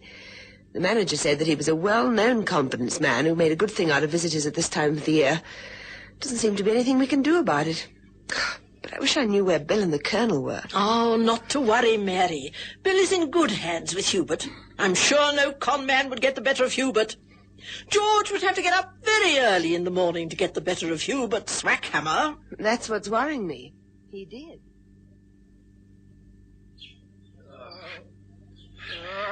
We've still got miles to go, Colonel. To the main road, I mean, where we can start trying to get a lift. Good. I've just been having a look at my bearings. I think mine have seized up. Oh, peasant. From the position of the sun, I think we can take a short cut through this plantation. Come on. Righto. Yep, hold it good. What, Colonel? Your tongue, you fool. I'm having enough trouble breathing as it is. If I hold my tongue, I'll choke. Excellent idea, but please choke quietly. Now, good. Look down there. Down where? Oh, there. Yes, I see. Horses. Yes, not only horses, my dear chap. Race horses. And they're about to have a gallop. Yes, it won't do any harm to put our binoculars and our stopwatches on them. That's all I got left to put on them after that little twist. Shh. Not about to start. Watch ready? Right. Good. Gad, look at that one going. Yeah, never seen a horse as fast as that. Yeah, it is fast, yes. Great Scott! What does your watch say? Tick-tick, same as mine. Good. Yeah. That horse is the winner of tomorrow's big race, I know it. Yes, we'll just wait here for a few minutes until they've gone. Yes, right. Wouldn't do to let them see us. No, wouldn't do. Yes, there they go. Now, good. Don't worry any more. We'll just pack that horse with everything we've got and we'll make a fortune. Fine, Colonel, fine. There's just one thing. What's that? We don't know the name of the horse. Yes, got a point there. Well, don't just stand there looking smug. What did the blasted horse look like? Well, it looked like a horse. It was sort of brown. Well, aren't they all brown? No, of course not. You get a lot of chestnuts. Especially on this program. Now, about that horse. It was sort of brown and it had... well, they all have 4 of those, don't they? Was it a horse or a filly? Well, I don't know, Colonel. It didn't stop at any trees. But it did have a white patch between its eyes. Gad, good, so it did. Yes, you're not such a fool as I thought. You've saved the day. Now, all we have to do is to find a horse with a white patch between its eyes and bingo, we're in the pound seat. Now, come on. Let's make for the main road.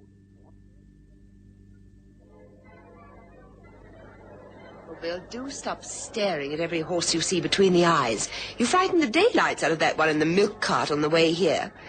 What on earth's the matter with you? You look like a horse hypnotist. Well, there's nothing the matter with my voice. Why don't you and Phoebe go across and look at the fashions? The Colonel and I will follow our fancy. Oh, Mr. Good, I'm going to the tote. You better come with us, Virginia. That's right, tote her off. Right, Colonel, come over here. What do we do now? Well, come on. Let's try and get into the owner's enclosure. How do we do that? Brace up, good. Brace up. Yes. Square those shoulders, mate. Yes, At the moment, you look like a racecourse tout. Start? We can certainly do with one right now. Shall we No, go... we shall not. Not until we've found out the name of that blasted horse. Now, here we go. Right, into the members' enclosure, owner's enclosure. Right, yes. But there, as I was saying, good, that horse of yours... Oh, well, Colonel, obviously we don't look like a couple of owners. Gad, how humiliating. Bounced out on me binoculars. Dear. Well, that's a nasty cough you've got, good. Yes, it is, Colonel. Matches my hacking jacket. What do we try now? Well, we'll wait until a group of people goes in and we'll just attach ourselves to them. Yes, did it once on the frontier when I was escaping from the Kurds. Really? Did it work? Did you get away from the Kurds? Yes, I did, in a way. Now, here comes a group now. Now, just mingle with them. Now. Right. Oh, mingle, the man said. Mingle with them. That guard got hold of me so quickly that I didn't know a thing until I landed right on my sea cottage. Oh, I think we'd better forget it, good. There's no chance of getting into the enclosures unless... Unless what? Unless we can disguise ourselves as something. If you're thinking of one of those pantomime horses, I'm not going to be the back end. Not like No. Tell you what we'll do.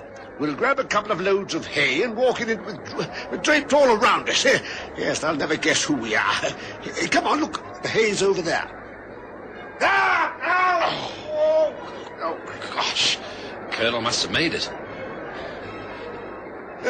Out! Oh, you... Okay, I was doing fine. Too realistic, though. What do you mean, too realistic? Oh, I got inside and I squatted down to to have a look at the lie of the land, and some blasted stable boy rammed a pitchfork into me. Well, my rump feels like a piece of steak in a braai face. Well, the only thing we can do now, Colonel, is to wait until they come out into the ring before the race and then get a good look at them. One with a white mark between its eyes should be easy to spot. Ah, you're right, good. Come across to the toot. The first race is about to start, and I want to make a bet. Right.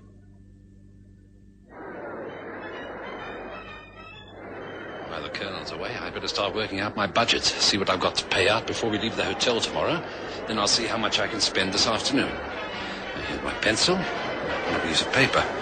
Ah, here's a piece. Several nice blank spaces on it, too. Now, when at this window, I'll use it as a desk. Now, 5, 11, 20, 14, 2, 16. Ah, yes. And there's 10 and 9. Mm-hmm. 10 and 9. Hurry up, mate. Hand it in and let's get to the window. And what in? All right. A runt. A runt, you say. What for? The accumulator. Accumulator, what's that? Oh, yeah, this piece of paper. Yes, very well. There you are. There. Thank you. Here you are, Colonel. Hello, Colonel. Listen, we better get back to Phoebe and Mary. I think this is really exciting. Some of the fashions are out of this world. They certainly are. Some of them look as though they came from Mars. Yes, they do look a little old-fashioned, but they're right up to the minute. Not as good as the minis, though, eh, Mary? They were right up to the... have you made any bets, Mary? Yes, I looked into the stables a short while ago, and I saw a magnificent horse with a white blaze between its eyes. A white blaze? Yes, so I backed that one. What was the number of the horse? Number 6. It's here on my ticket. Thank you, Mary. Thank you, thank you, thank you. Come on, Colonel. It's in the bag. I also saw a horse that I liked, and it had a white blaze between the eyes as well. He's number 15. Oh, Phoebe, my dear, do you mean there are 2 horses with white blazes between their eyes in this race? Yes, and there could be more, of course. It's quite a common marking. Oh, yes, so it is, so it is. Yes. Well, you know what we do now, don't you, Good? What, Colonel? We just see how many horses there are marked like that, pool our money, and put a share of it on each horse. Yeah. Gad, what a way to punt. Hey, look, Colonel. The horses for the big race in the ring now. Right, let's have a look at them here. Now, get off this strap. That's right.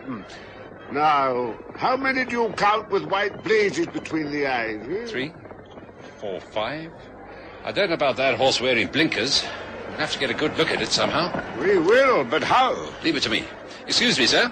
May I look at your horse between the eyes? That's a very strong expression, sir. Yes, well, if I could do that, I'd make a living as a contortionist. All right, if you're going to be that way about it, I hope your blasted horse gets stuck in the stalls. The front stalls behind a woman with a big hat. It's no good, Colonel. Why? Well, I can't see if that horse has a blaze or not, you see. We just have to include him in, that's all. Make 7 we've got to back. Come on, let's go and do it. All right.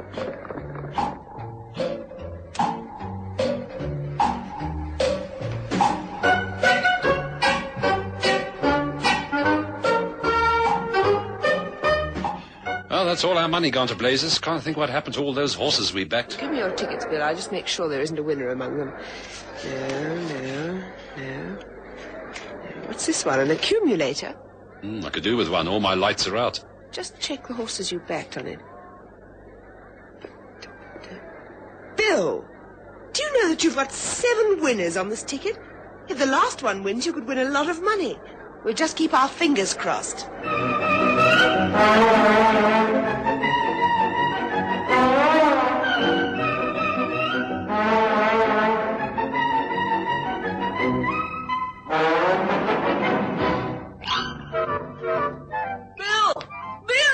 Bill, it won! Your accumulator won! You're rich! We'll just wait and see how much they're going to pay out. Oh, Bill! They're putting it up in the frame now. Wait for it. Oh, Bill, 3 rand 70 cents. Oh, well, never mind. Well, we've certainly got our fingers burnt on this trip to the coast, but we'll know better next time. Well, better get back to the hotel. You and your horses with blazers. And think of the money you staked on them. I know. That's what you call getting burned at the stake.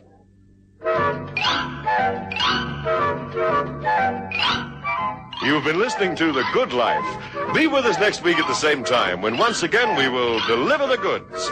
The Good Life was written by Arthur Maddock and produced by Gordon Mulholland. The program was directed by David Gooden.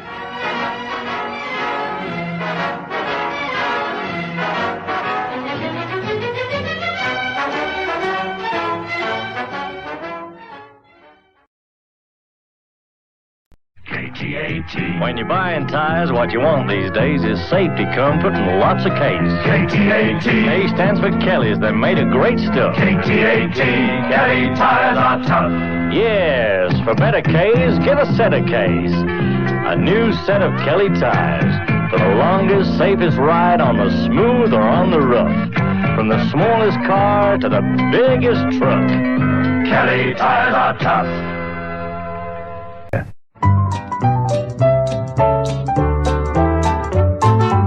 Here's why you love your BMC Mini. The 1000cc engine has all the power to thrill you. Wonderful brakes to keep you safe. 50 miles per gallon at 50 miles per hour to save you money. Wind down windows to keep you fresh. And cheeky good looks to make you proud. Your Mini awaits you at Close, the people who care about your car. Coming up next is a great comedy show called Castle Laugh-In. This episode is called Gestapo, by Paddy O'Byrne.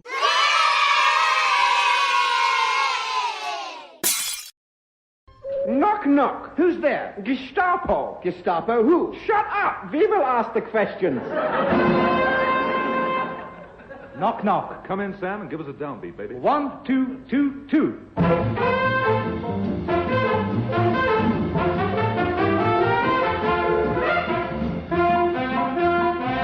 It's the Castle Laugh-In, starring the Owl and the Pussycat, Wink and Blink and a Nod, Tom Sawyer, Huckleberry Finn, Jane Eyre, and the poor man's Brothers Grimm, Dennis Smith and Paddy O'Byrne.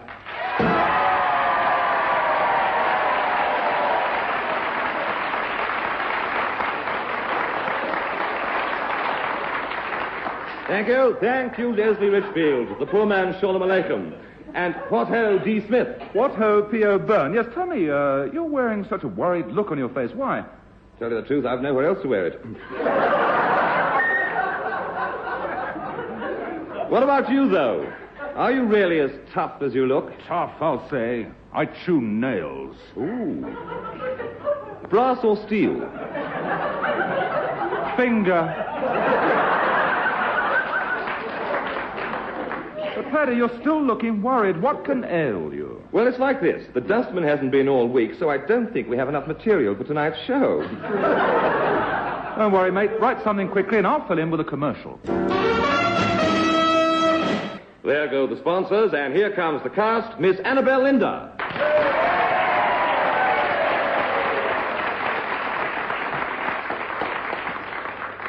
Annabelle, dear, what do you get when you cross Harold Wilson with a bumblebee? Rancid honey. Yes, the trouble with political jokes is, of course, that they sometimes get elected. Personally, I vote for Diane Wilson.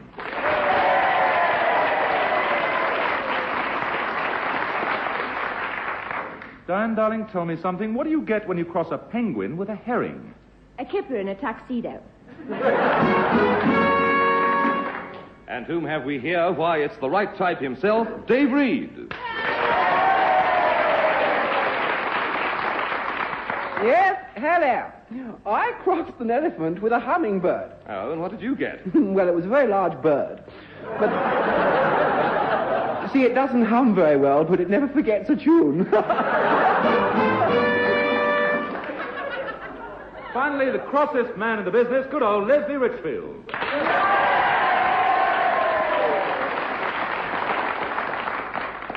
Leslie, what do you get when you cross a glass of our sponsor's product with an ostrich? No trouble. You get beer that buries its head in the sand. Do you know what a Scotland Yard is? 2 feet 10 inches.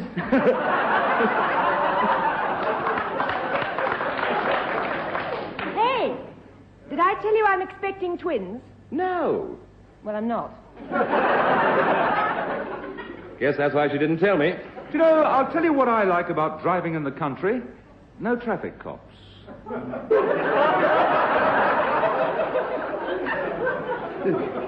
When it comes to eating, you know, you've got to hand it to Venus de Milo. I mean, how else could she eat?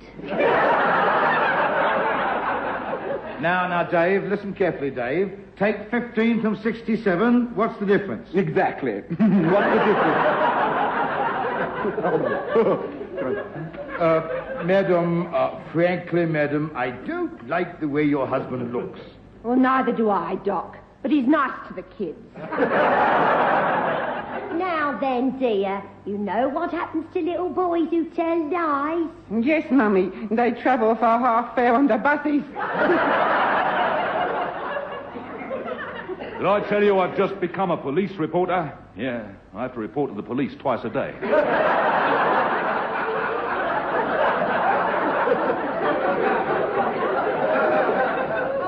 Here, listen.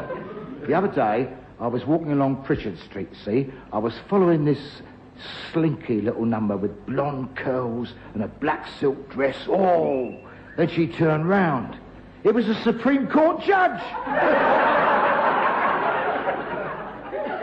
That's nothing. I saw a girl at a party the other night, and what she was wearing just about knocked my eyes out. Brass knuckles. They all laughed when I sat down to play the piano. Some idiot had taken the stool away.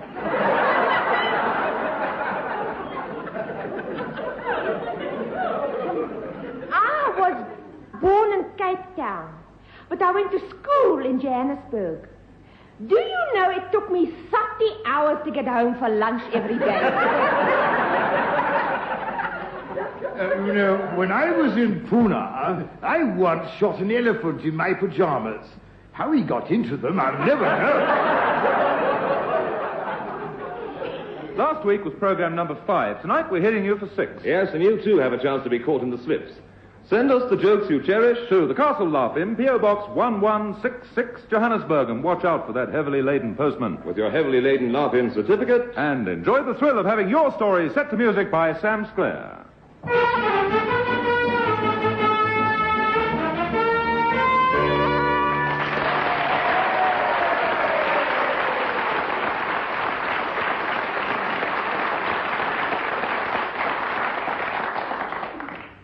I say, Padder, do you know that song that goes, the people in the ballroom were stuffy and arty, so I began to get just a little bit afraid. Know it? Sweetheart, I've been practicing it all week. You don't mean you're going to sing it? Yes, sir. And to soften the blow, I've enlisted the aid of Annabelle Linder and Sam Sclair.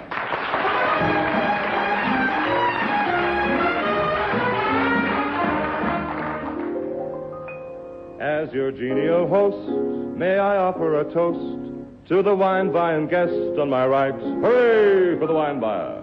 And a bottle of Cook and Sherry for the old colonel. May his bank account grow, heavy laden with dough. May he spend it in here every night. Every night.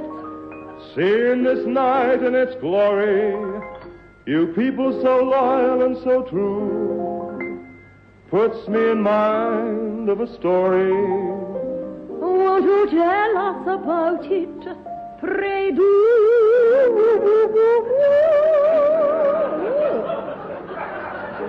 The people in the ballroom were stuffy and arty, so I began to get just a little bit afraid. I sneaked into the kitchen, I dug me a party, the waiter and the porter. And the second story maid. I peeked into the parlor to see what was a-hatching, in time to hear the hostess suggest a charade.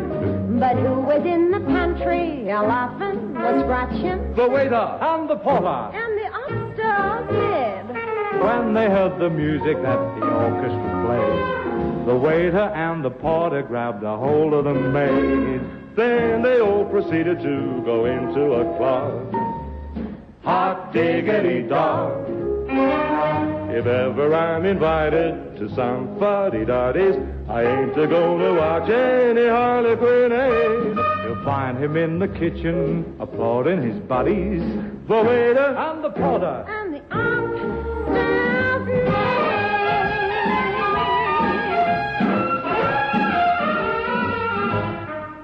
Well, pardon me, folks. The roast is carved, the wine is served. Why, you look half-starved. Pardon me, sir, may we be free? The kitchen staff is having a jamboree.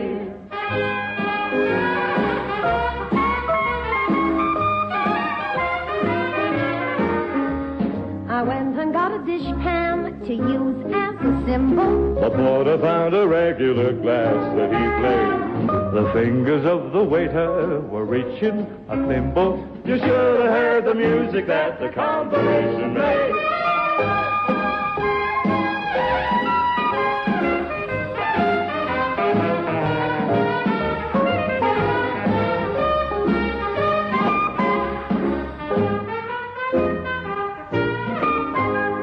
Marching through the kitchen to the pantry and back. Why, man, you should have seen as we were bawling the jack. Once a half an hour passed without any call. Jack, we had a ball.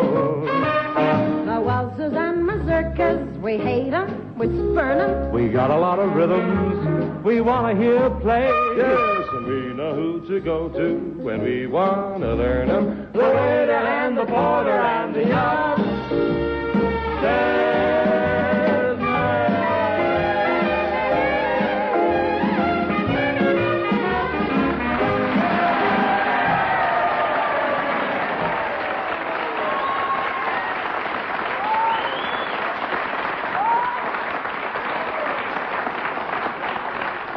I say, Leslie, do you realize that Anna Belinda, Patty O'Byrne, and Sam Sclair have just sung... And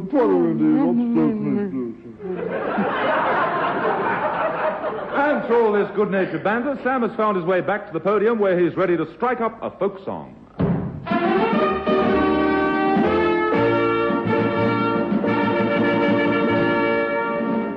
Mr. Shapiro, can you lend me 50 rands till I get back from Cape Town? Tell me, when you're going? Who's going?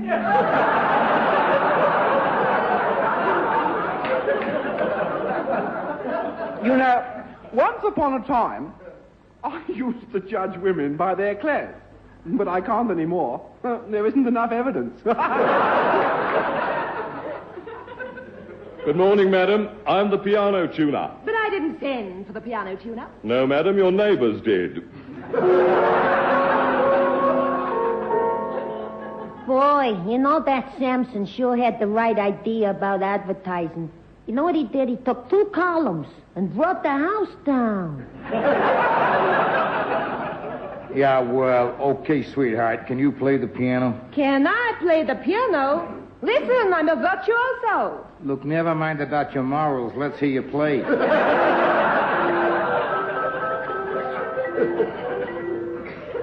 Ever since we've been married, I give my wife every cent I earn. Of course, I keep the notes and silver myself. You know, my son, the doctor, is so clever. He specializes in obstetrics. And if I know mine Jaime, he'll find the cure.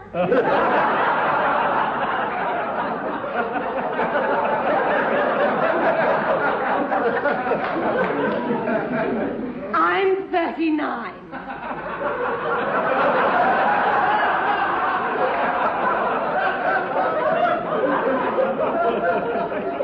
And I'm making my final effort to get a man.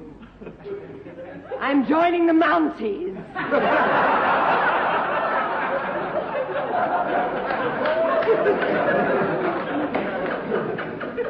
You know, I think the trial by jury system is totally wrong. I mean, there was a case the other day where 6 men and 6 women were on the jury. They were locked up in this tiny room for 8 hours. They all came out shouting, "Not guilty!"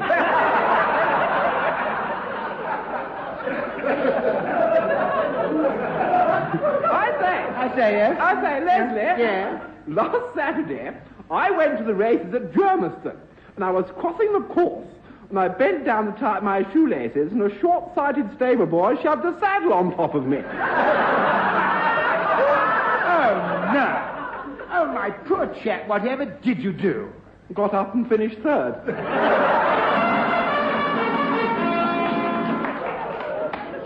I say, Padder, listen, Padder, do you know I got a marvellous bargain this morning? Oh, well done, Dan. What did you buy?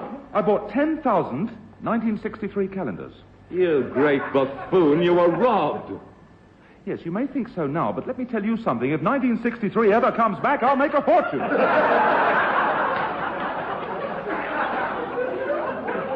Well done, Teddy.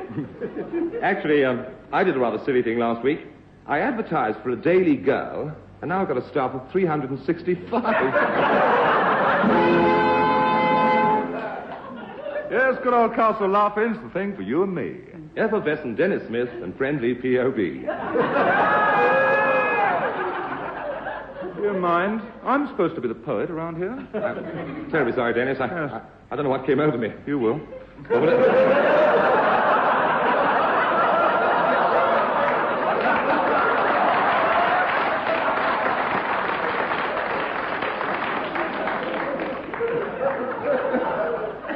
Yes, I dare say I will. Well, whatever it was, here it comes again. Roses are red, communists too. Lemons are yellow and love is blue.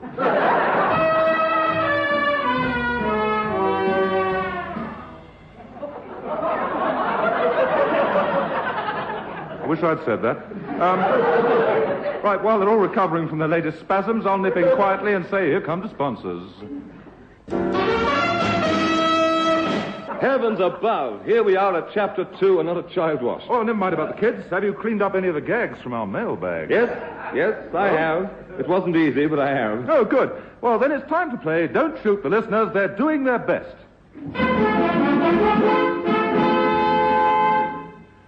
Well, sweetheart, this is our 7th baby. What are we going to call it? Let's call it quits.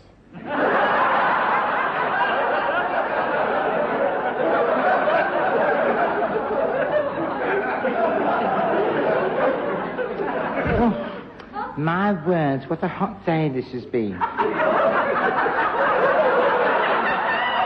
but it has, really. Now, honest, this morning I saw a dog chasing a cat and they were both walking.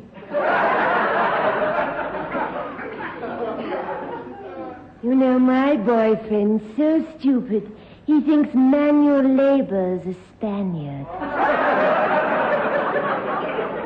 Now, little Dave, if I lay 3 eggs here and 2 eggs there, how many do I have, dear? Personally, miss, I don't think you can do it.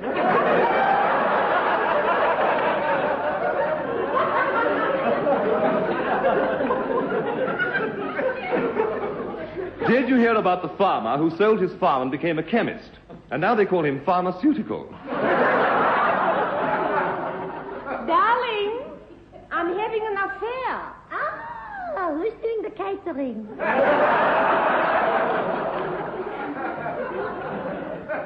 Dennis, I see you've had a haircut. Yes, and I bet you can't tell which one.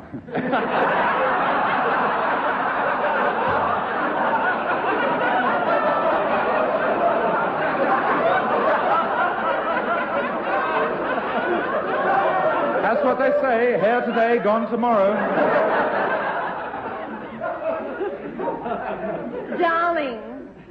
Darling, do you like Brahms? I don't know. I've never tasted them. I say, Padder. You don't mind if I call you Padder, do you? My dear fellow, do feel free. All right, Padder. How do sailors at sea keep their clothes clean? Oh, they just throw them overboard and let them get washed ashore. Seriously, though, Jen, can I tell you a dirty joke? Oh, yes, please. All right, here we go. Yes? Leslie fell in the mud. That's jolly good. Can I tell you a clean joke? All right, we must. Okay. Leslie washed himself. Yeah, lady, when you came round the corner, why didn't you blow your hooter? Because I didn't have a hanky. Simple Simon met a pieman going to the fair. Said Simple Simon to the pieman, "What have you got there?" The pieman said to Simple Simon, "Pies, you twit." I'll teach you to kiss my daughter. Too late, Daddy-o. I already learned. I say. Yeah?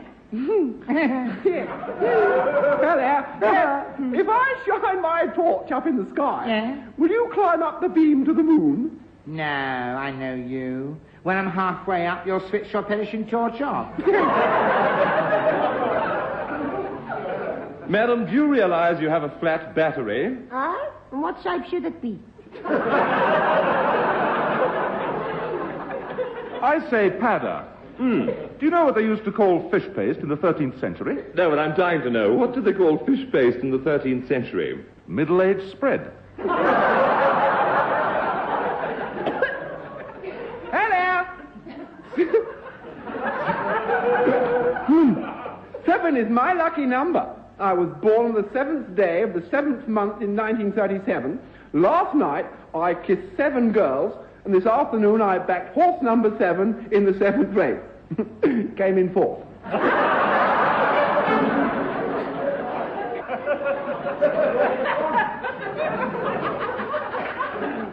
Oh, darling, when we were first married, you were so affectionate. You know, you used to tickle my chin.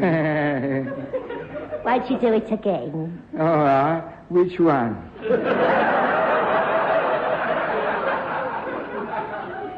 Maisie, dear, did your husband leave you anything? Oh, darling, he left me 10,000 rand. Well, he was so good to me, I spent most of it buying a memorial stone to him. Oh, Maisie, dear, what a noble gesture. Look, here's a stone. 24-carat diamond.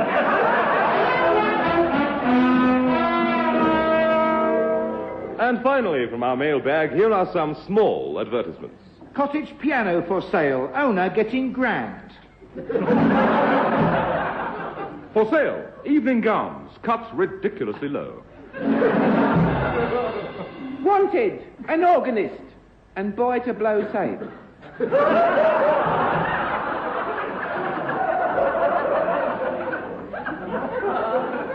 When baby is done drinking, it must be unscrewed and laid in a cool place, under the tap. If the baby does not thrive on fresh milk, it should be boiled. We are running a sale of men's shirts, which will only last a week. For sale. A lovely pram bought in error.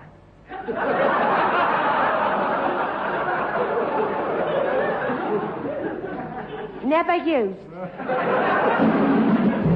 For sale, bakery business with first-class oven. Present owner has been in it for over 20 years.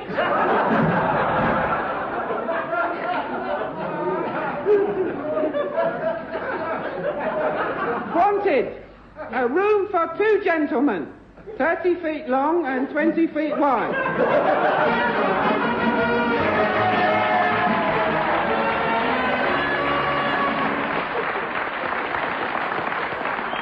Yep, it's getting better all the time. 3 full foolscap pages of jokes from you out there, and Castle Laughing scrolls are flowing in great profusion. Yes, make sure of your copy now by sending your original stolen witticisms to the Castle Laughing, P.O. Box 1166, Johannesburg. That's where we live, and there's murder in there. Yes, I'm glad you said that. So am I. Yeah. Right. It's been said that George Hayden can make an alto sax talk. And here's one of their recent conversations.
was pretty sexy, eh? Yeah. Yes, George Hayden, who's almost certain now of a job with Victor Sylvester. I wish I'd say that. And now, will you all pay attention, please? Here come the sponsors. Yes, lovely stuff. Well, what ho again, G. Smith? Yes, as you say. What ho, P. O'Byrne? Then, my dear fellow, are you aware of the danger of polluted water? Yeah, of course I am, yes. Yes, well, what precautions do you take? Well, first of all, I filter it. And then? Then I boil it. And next? Next, I add chemicals. What then? Then I drink beer.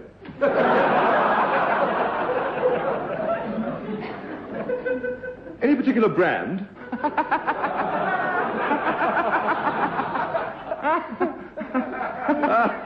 Yes.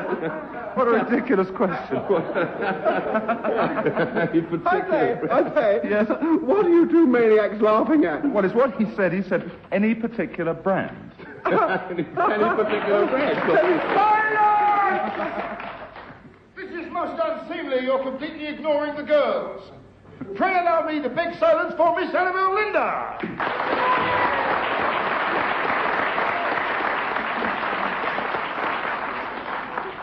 Thank you, Leslie. Leslie, I want you to be the first to know about my tremendous good luck. Really? Yes. My uncle just left me 50,000 head of cattle. Any particular brand? I don't wish to know that. Kindly leave the stage and make room for Miss Diane Wilson.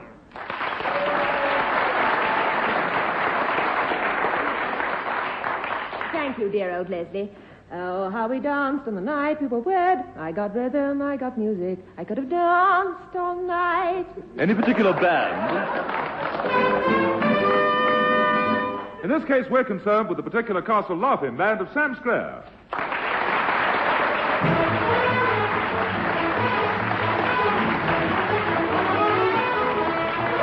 Good old Leslie Richfield produced the Castle Laughing, which is presented as a public service by South African breweries every Wednesday night at 30 after the hour of 7, and I mean that most sincerely.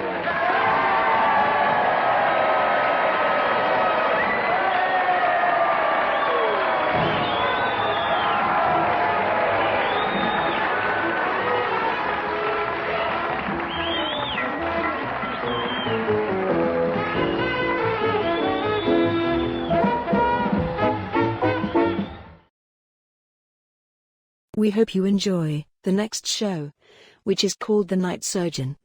They are dynamic South African dramas, set against the background of a great city hospital. The show was a transit production from Australia. Casualty ward, Dr. Lindsay speaking. Yes, I see. Yes, I've got it. Right, we'll be ready. Sounds like one for the night surgeon. Night Surgeon. Dynamic dramas set against the background of a great city hospital.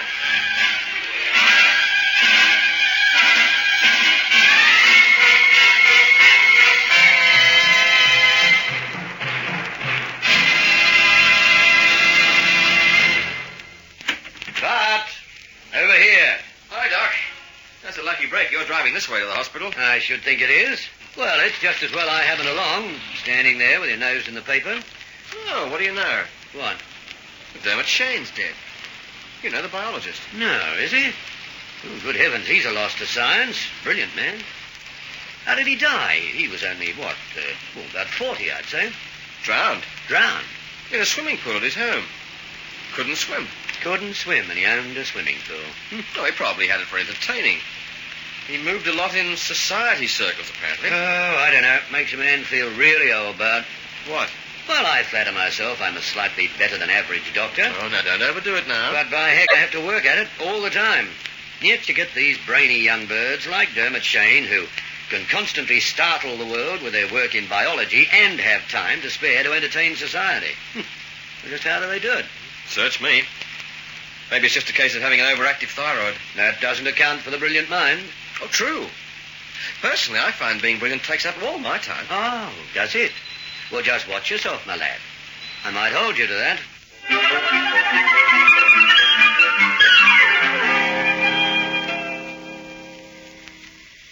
All right, Dr. Brilliant. What would you do about those lesions? It's your operation, Doctor. I wouldn't dream of interfering. You're a wonderful help. Scalpel? You going to drain? No, I don't think it's necessary. Once we get that pressure off the brain... Retractor? I'll take it. Right. Now then... Yes, I think she'll be better if we close it up as soon as possible. Mm-hmm. One of those cases where the less fiddling about, the better. If that depression had gone another half inch. Yes, smashed by all accounts. The driver told the police he didn't see her, but she was in a pedestrian crossing, so he'll be in trouble. Mm-hmm. Suture? Manage this side? Yes, I think so. Incidentally, she hasn't been identified. When she's able to give a name, the police will want to have it. I'll see it's done. Good. Swab here, nurse. In a few days, with any luck, she'll be well on the mend.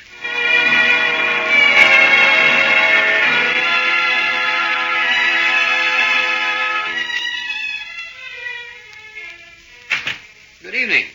How's the patient feeling? Not too bad, thank you, Doctor. Good. Everything all right, nurse? Yes, Doctor. Has Dr. Lindsay made his examination yet? Yes, Doctor, about a quarter of an hour ago. Uh-huh. Well, you ought to be congratulated, miss. You're making a good recovery. Good recovery, Doctor. And I can't even tell you by what name you should call it. We do have a small problem there. Small? I wouldn't call it small. It's dreadful. Well, you should feel thankful you're in one piece. That was a nasty accident. You could have been killed. I might as well have been. Oh, no. That's no attitude to take. Physically, you're in good shape. In no time at all, your head will be completely healed. There's not much use for a head if you don't know who it belongs to, is there? Now, you mustn't be impatient. These things take time. It's all very well for you to say things like that, the bedside manner and so on, but you don't know what it feels like. I've seen many cases like yours, and I don't know who I am or where I belong or anything. My mind's a blank. I can't remember anything before I woke up in this bed. It's dreadful. Well, your brain had some pretty rough treatment in that accident. You must expect it to make some protest. And you must give it time to recover. When it does, you'll get memory back. How long, Doctor? How long? I don't know, nor does anybody else. The only thing I feel quite sure about is that you will recover your memory in time. It's funny. Sometimes lying here, I find myself hoping I never recover it. Why do you say that? I say it because I have no idea what sort of person I am, and I get frightened. I could be anyone, anything. Suppose I recover my memory and learn that I'm something dreadful, like for instance, a murderess. Well...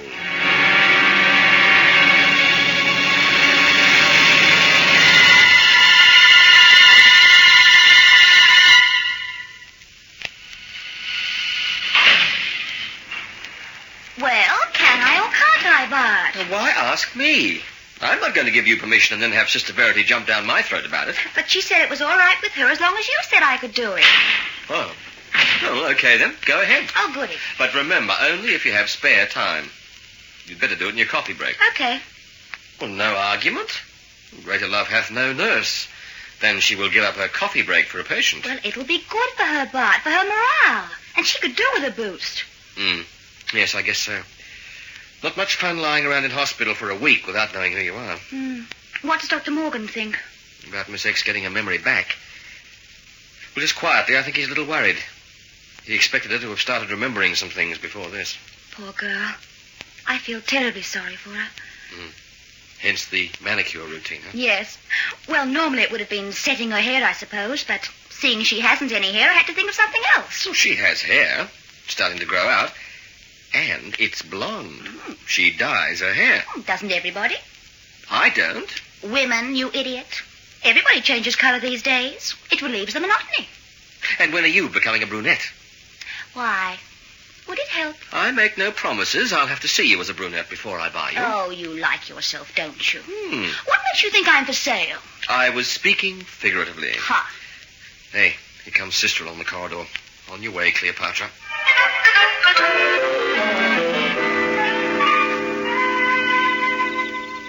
And that's about all I can say at the moment, Doctor. Well, unfortunately, Sergeant, negative answers aren't what we need in a case like this. No, well, we'll just have to see what we can do with the out-of-town notices of missing persons. It'll take time, unless we're lucky. Let's hope we are. I'm rather concerned over this case, Sergeant. I've had similar ones before, but usually you police come up with the answer pretty quickly. That's because the patient turns out to be a local resident, Doctor. Somebody has an accident and somebody else reports them missing. Doesn't take long to put two and two together then. But your patient must be from out of town. Apparently. But what puzzles me is the lack of identification in her clothing and personal effects. It's almost as though she tried to make herself unidentifiable. Oh, I wouldn't say that. She just happened to be wearing clothes you could buy at stores all over the country.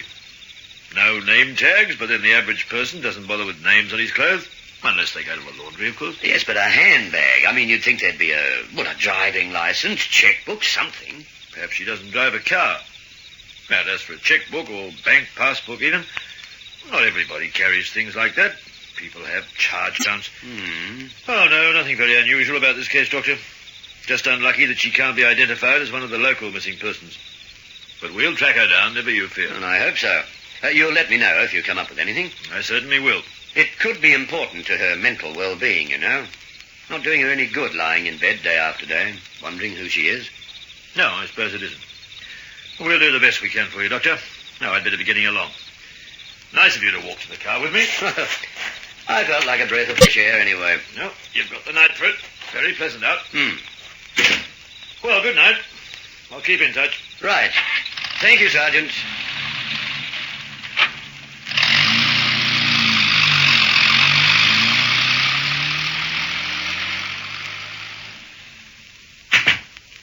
Well, what have we going on here? Is this a beauty parlor? It rather looks like it, doesn't it, Doctor? Maybe we should run a little sideline. Might be profitable. How's your manicurist? Is she doing a good job? She's very good. Nice touch. You see, Doctor, I'm not really appreciated around here. I'll make a note of it. Well, you've finished already? Well, I'm disappointed. I wanted to watch the process. Figuring to learn something new, Doctor? In case people stop getting ill, you'd like to take up manicuring, perhaps? As you see, nurses have very little respect for their betters. Oh, I can't believe that. Nurse Powell was telling me what a good doctor you are. Please, let's not talk about that. There'll be no living with him. Well, what are you doing now, nurse? I thought you said you were finished. You said I was finished. I didn't. I'm going to put the polish on now. Oh, great. I might learn something after all. Ready? Here. It's very interesting. Oh, that's funny. What is? Well, why do you start with the thumb of the right hand and then do the little finger next? I don't know. It's just the way the patient put out her hand, that's all. Oh, how about that, miss? Why did you get her to put the polish on the little finger after doing the thumb? Oh, why not? It's always done like that. Is it now? Very interesting. And even more interesting, just how did you know when Nurse Powell didn't? It's not a subject a man would know anything about. No, maybe not. But it might be a subject a man might find out something about. What do you mean? Just what I said. Well, come on, nurse. It's time you got back to your normal duties. Well, me too, for that matter. I hope I haven't disrupted the hospital routine. Well, if you have, don't worry. Does a hospital routine good to be disrupted now and then? Well, thanks for letting me watch the operation. It's a pleasure. Just as long as you don't ask me to watch one of your operations, Doctor. I won't. See you later. Right. And thanks again. That's very interesting, you know. What is? That business of the fingers. The way she offered you the thumb first and then the little finger. Well, I don't see what And then with the left hand, she didn't. She offered the thumb followed by the first finger. Are you going off your rocker, Bart?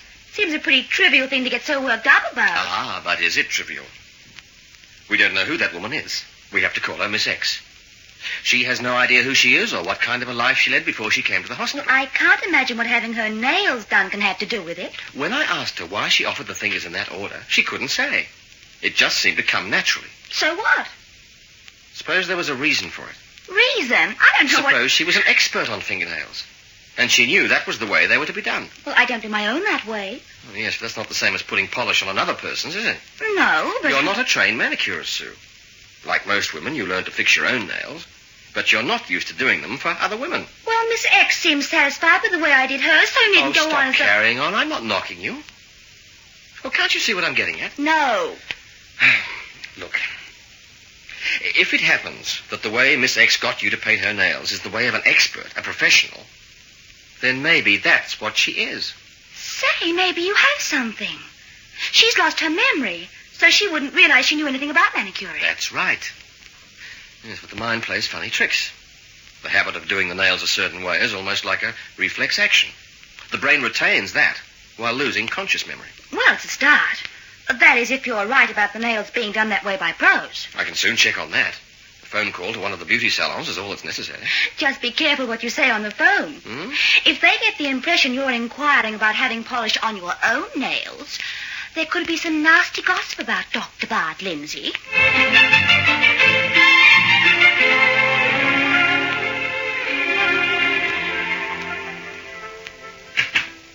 What's that silly grin for, Bart? Well, remember what you said about my being brilliant? That unpleasant crack you made? Oh, heavens. What now? You're going to eat your words.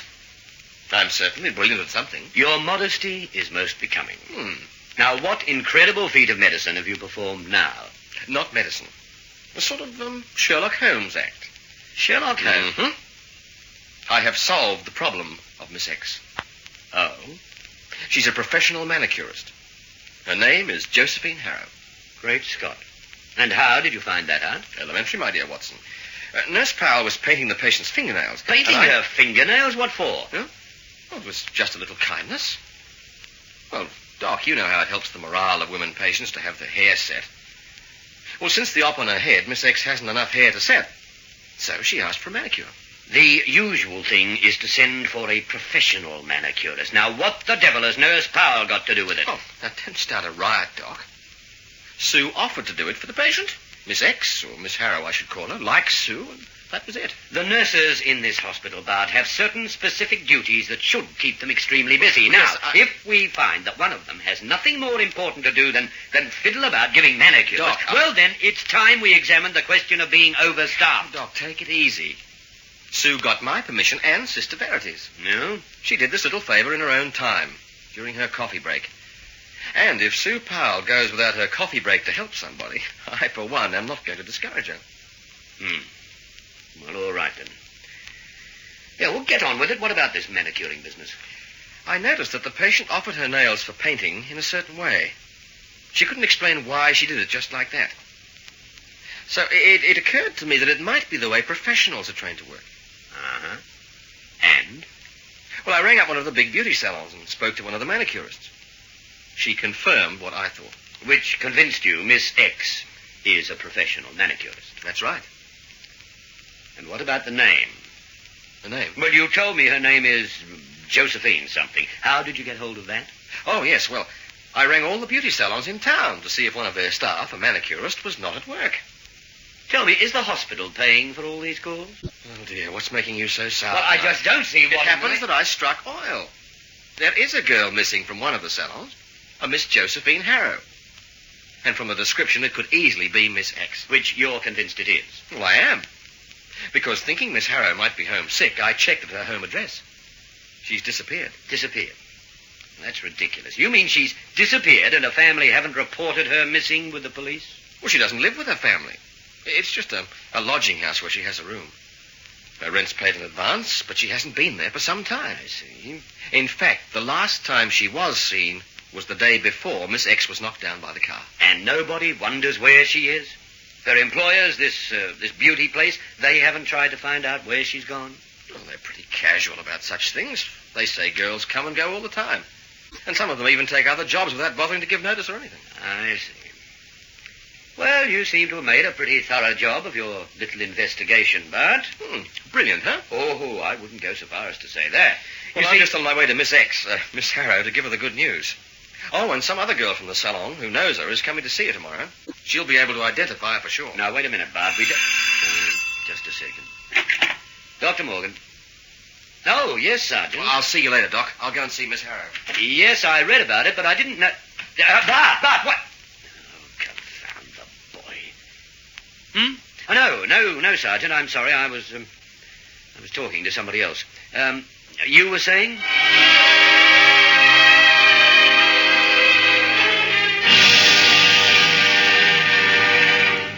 Well, Miss Harrow, I've some good news for you. I beg your pardon, Doctor. What did you call me?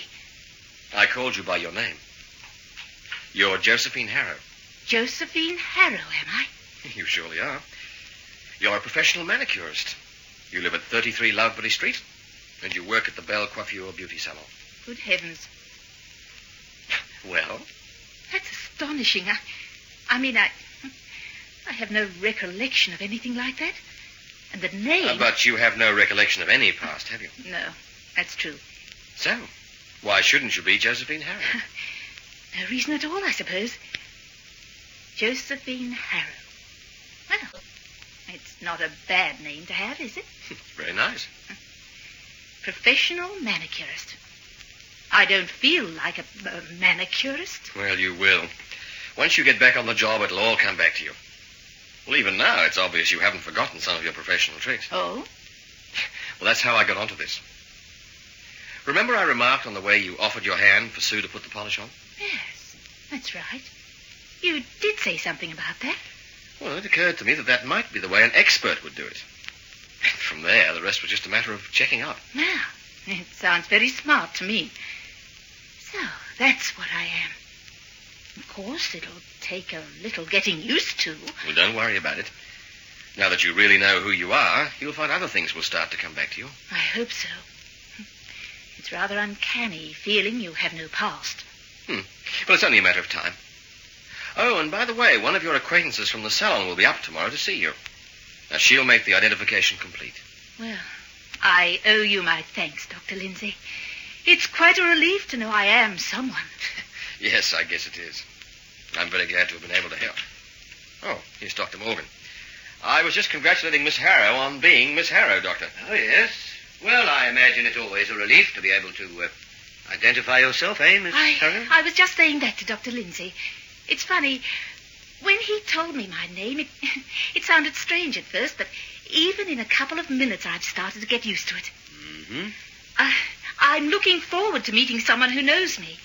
Dr. Lindsay said one of the girls from the salon would be coming to the hospital tomorrow. Yes, well, that's why I came down right away. I wouldn't want you to be disappointed. Disappointed? I've put off the girl's visit for a few days. Oh, but... Now, I want you to have time to get used to your identity again, you know? Oh, but I want to see her. I want to be sure Don't worry about it. Now, you must remember this sudden revelation has been a shock to your mind. A pleasant shock for the most part, but the mind needs time to get used to a thing like that. Oh, well... If you say so. Let's just take this step by step in easy stages. Time enough for you to have a visitor a little later. All right. You're the doctor. But I can tell you I feel much better already. I was so afraid I might turn out to be something terrible. Yes, you told me. It's wonderful to think I'm just an ordinary person after all. Of course. Well, now, we must let you get some sleep. Enough excitement for one night. Come along, Doctor. Right. Thank you for everything, Dr. Lindsay.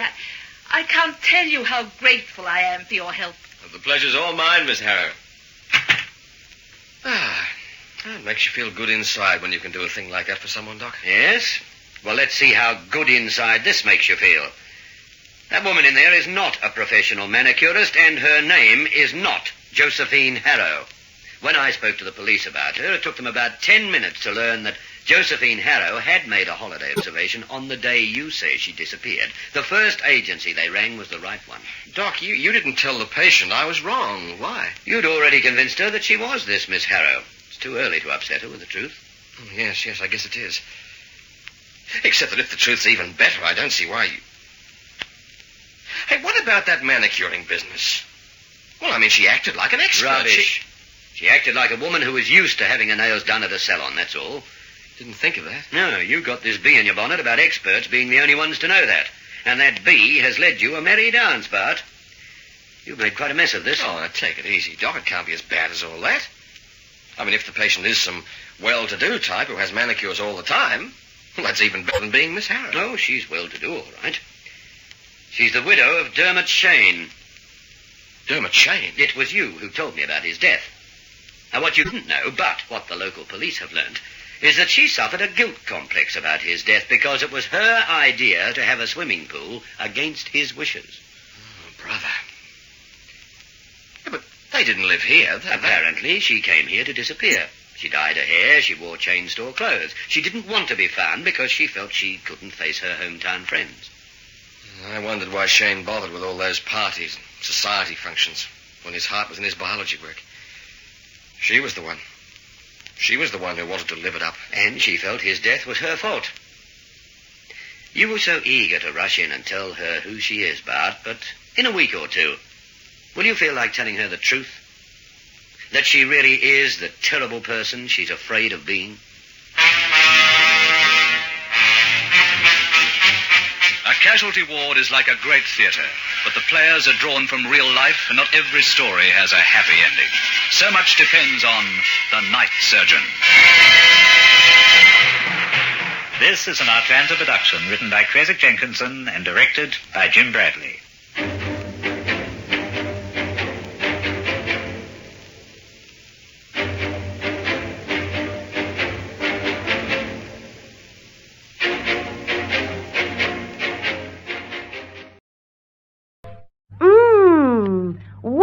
Ice cream. Oh, you can't help falling for a waltz.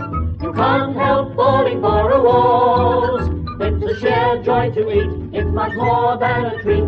You must take home some wonderful waltz. Try this month's special treat, Wall's Vienna Coffee Cream. Exciting continental coffee and vanilla ice cream flavors in each delicious mouthful. Take home Wall's Vienna Coffee Cream. Congestion or air pollution and laughed, or just generally considered the problems of the world, your children's education, or the dog's injections, and just laughed and laughed. Sometimes it does a lot of good to look on the light side of things. And at these times, when you realize that life is, after all, for fun and enjoyment, it's great to have South Africa's favorite pleasure maker close at hand. Liven up, liven up, liven up, liven up the action with a castle. Gusto, gusto, bright beer, gusto. In Castle, the pleasure maker's beer. Castle Lager. Always refreshing, never heavy, with a clear, crisp taste that never lets you down. It's South Africa's favorite pleasure maker. Lux Presents, Hollywood, was the opening line for one of the best radio programs of the golden days of radio. This series, while sponsored by Lux Products, it does not use the same US-produced scripts. This series are drama broadcasts, developed in and for South African listeners.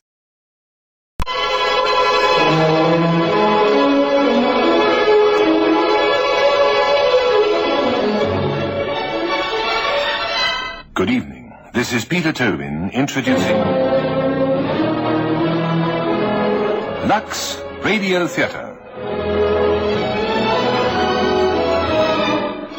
Tonight and every Monday night at this time, Lux Radio Theater presents for your entertainment the finest in radio drama. Tonight, Detectives Are Not Always Right, an outstanding new mystery drama by George Batson.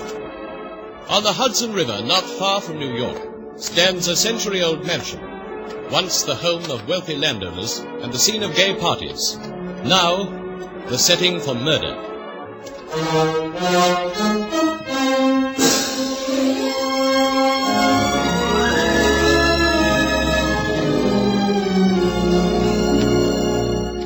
Detectives Are Not Always Right.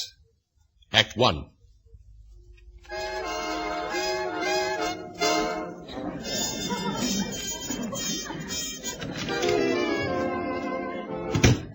Why, Louisa, missing the last dance? Oh, Martha, I simply had to steer away. My feet, my dear. All those dances with David's future father-in-law. I laughed at all his jokes and spent the entire evening talking nothing but tobacco. I'm sure he loved that, especially since he's in textiles. Oh, well, does it matter? They're both so southern. Celia has handled the evening magnificently, don't you think? She always does. She adores to entertain, to play queen of our little set. The decaying Dutch aristocrats of the Hudson. Martha, you don't think it could be a question of Mr. Kilburn's financial status? This engagement, I mean. You know, it must be so difficult for dear Celia, the carrying on of this enormous old house. Oh, here you are. Your car's outside, Louisa. Oh, thank you, David. Oh, dear, now where are my shoes? How about a brandy? Why not? Louisa? No, dear, no, thank you. I swear from now on I shall always buy my right size in shoes. Well, I mustn't keep that driver waiting. I'll get my things.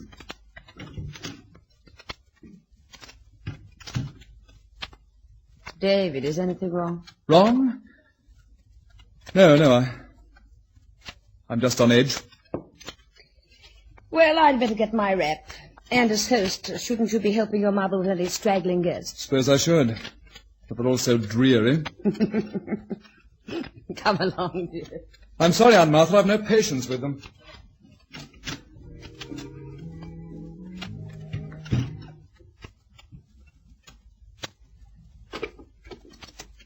Hello?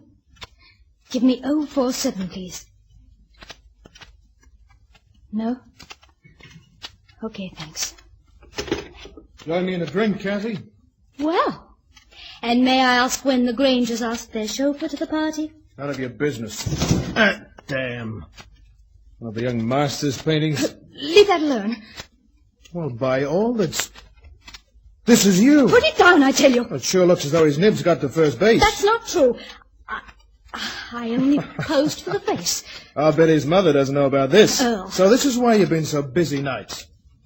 Wasn't that way when you first came here to work? What if I did pose for it? Kathy, how about a little ride later? It's been a long time. I'm suddenly aware... No, I don't think so. In the first place, you've been drinking. What's the second place? You got a date? What if I have? Come on, this shindig's breaking up. Well, I won't stay late. We'll decide about that later. And for your information, I'm only going with you because somebody needs a lesson. One of those yokels from the village? You're wasting your time. Oh, no, I'm not. Don't worry about me.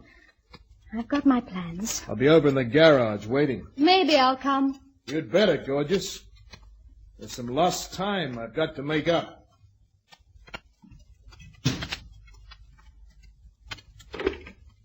Hello? 047, please. Okay, thanks. You'll learn. Oh, Mr. David. Hello, Kathy.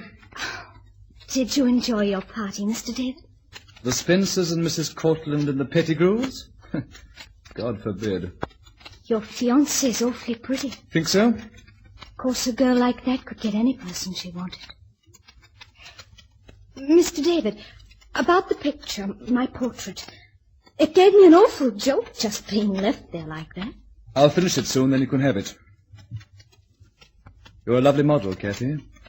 You're really so talented. It seems a shame you can't paint for a living. It'll take years of study. Anyway, plans have been made. I'm going to be a big textile merchant down where the mint tulips grow. You don't have many young friends, do you? Don't forget I've had to take things easy because of my health. At least Mother thought so. My young friends have drifted away. It takes young people to understand each other. Kathy, how about going out with me later? But I need to talk to someone. Just as you said, someone young. Pardon me, David.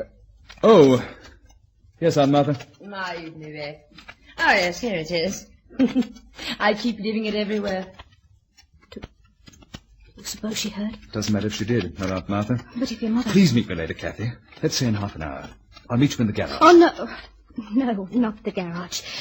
Suppose you pick me up just on the other side of the gate. I'll see your headlights. Thank you, Kathy. Thanks so much. Kathy? Yes, Mrs. Granger?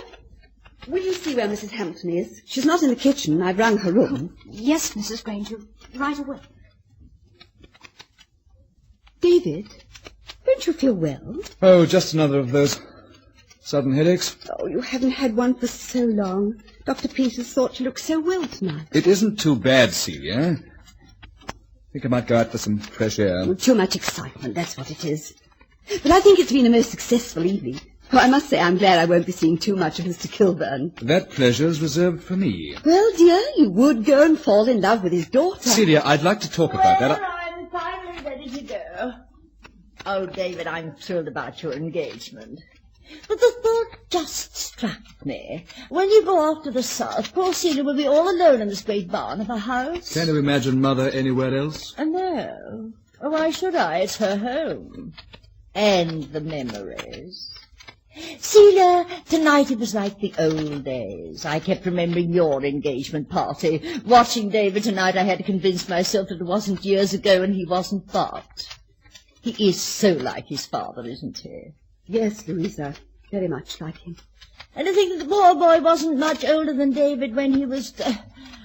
when he died. Is Louisa being morbid? Oh, I mustn't be, must I, on such a joyous occasion. And I mustn't keep my driver waiting any longer. Martha, dear, would you like a lift? No, thanks. I have my car. Very well. Thank you, Celia. David, don't bother to show me out. I'll see you again soon, darling. Now, David, Louisa's all right. She's a museum piece like them all. Oh, Aunt Martha, this archaic little circle. And Celia's become as buried as the rest of them. Oh, David, dear, not tonight. I'm so awfully tired. How can this place, these people, mean so much to you? How can you stay in this mausoleum year after year? I like these people. They're my people. I love it here where I was so happy with your father. Perhaps you're not so much like him after all, or you'd understand. You know what I think, Celia? Because this place was Bart's life, you've taken a stand like the last of the Mohicans. My girl, you've got the darndest guilt complex. Well, at least this analysis is free. Well, maybe it's the brandy. But when I think of the gay, alive Celia Brunswick, just look at her now. Content with the garden, her Dresdens, and her memories. Every night climbing up on a ladder to Bart's portrait and polishing his invisible halo. Yes, dear. It's the brandy. I remember when we made our debut together. But she was always the glamorous one, David. That there's one thing I beat her at. I've had 3 husbands and got rid of a lot. Although why you never married again, Celia, Because I've never met another man like Bart. Oh, well, it's time for me to go. It's very black out, Martha. You know your eyesight. You ought to stop being vain and wear glasses. Oh, don't be silly. I read somewhere that short-sightedness gives you sex appeal. Well, better have Marino drive you home in our car. Oh, again? I've borrowed him so much lately, the handsome brute will think he's working for me. I'm sure you'll find it more lively. Come along. We'll go and tell him he's driving with her. Oh, I'm glad they've all gone. I think I'll go to bed. You do look tired, darling. I'd forget about that fresh air. You coming up, Celia? In a minute. I'll look in on you later. No, don't bother. I mean, if I do get to sleep, you might wake me. Good night, Celia. Good night, dear. Good night. Mrs. Granger. Yes, Kathy? Oh, what about Mrs. Hamilton? She's had an accident. She fell or something and hurt her arm. She says she'll be all right if she can just rest. No. It's not serious. She said not to worry. Will that be all, Mrs. Granger? No, as a matter of fact, it isn't. Kathy, I've been thinking this can't be a very pleasant job for you. You're so far away from things up here on the river. It doesn't seem fair to a girl as young as you. Oh, I find lots to do, Mrs. Granger. Yes, I'm sure you do. I'm also sure you'd be much happier working somewhere else. But I've decided I prefer an older woman, one who wasn't so obviously restless. I'm a little too young and pretty, isn't that it? Your looks have nothing to do with it. I'd prefer an older woman, that's all. Sure, one Mr. David won't be making up to. You think your son won't marry Miss Kilburn if there are other complications. Well, he's not so hot for the idea anyway. I'll give you 2 weeks' wages, and you will leave tomorrow, Kathy. Okay, if that's the way you want it. But what's to prevent me from still seeing your son? What's to prevent me from seeing a lot of him? Because he sure likes to see me. Will you please leave this room? You're not risking anything that would interfere with your setup, are you? Because the Kilburns are rich and the Grangers are broke. That's why you're marrying your son off. Everybody knows it. But the Kilburns don't. Not yet. I had no idea you were mentally ill. When you leave tomorrow, I suggest you consult a physician. Good night. Maybe I've already seen a doctor.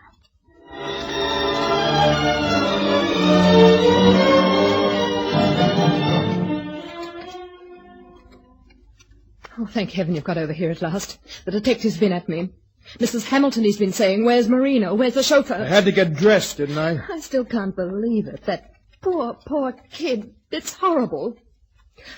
Oh, what a morning to wake up to. Relax, will you? She's dead and there's nothing you can do about it. Oh, where were you last night? Wherever it was, don't you wish you'd been along? What are you crying about? You didn't like Kathy. I could hear you rowing clear over to the garage last night. It wasn't a row. I scolded her for not drying the glasses properly, that's all. Last night was your night for picking fights, wasn't it? You've got a sore arm to show for it. You shouldn't have done it, Earl. You almost broke my wrist. Well, you should know better than to pick on me when I'm drinking. Anyone would think we were married. Earl, you don't know anything about it. What do you mean? No, she'd tell me how you pester her. She said you kept after her all the time. She didn't tell you I pestered her last night, did she? No, Then remember that if the cops ask you. Do you think for 1 minute I'd do anything to hurt you? In spite of the way you've treated me since she's been here. What's the detective like? Oh, he seems all right. Not the kind you see in the movies, I mean. Doesn't keep his hat on. He doesn't smoke cigars. I don't wear a hat, Mrs. Hamilton, and I smoke cigarettes. But only when I'm bothered about something. You're Marino. That's right. I'm Carlin, County Homicide. Mrs. Granger will be down shortly, Mrs. Hamilton? Yes, sir. She said right away. She said she'd call Mr. Granger. It was you that Mr. McWatters awoke, wasn't it, Mrs. Hamilton? Isn't that what you told me earlier? Yes. When he was delivering the milk about 5:30. I heard him banging on the door. He said she was lying in a heap down by the gate, all smashed. I went to Mrs. Granger's room. She wasn't asleep, so I just knocked lightly. How did you know she wasn't asleep? Her light was on. I could see it under the door. You heard nothing at all during the night? Well... Go on. About 11:30, I did hear a car going out of the garage. That was me. Did you hear a car come back, Mrs. Hamilton? No. When I got to sleep, I slept soundly. Did yes, Miss Moore. Did she have many friends? In particular, men friends? I don't think so. I don't think any particular one. Nobody in the village? She did a few times with someone, but she didn't tell me who he was. Any idea where he lived or where he worked? No. And if ever she telephoned him or anybody else and I was around, she'd come in here and use this phone. Even though Mrs. Granger wouldn't have liked it. Once I picked up the extension by mistake and heard her talking real sweet to someone. But you didn't hear any name? No, I hung up right away.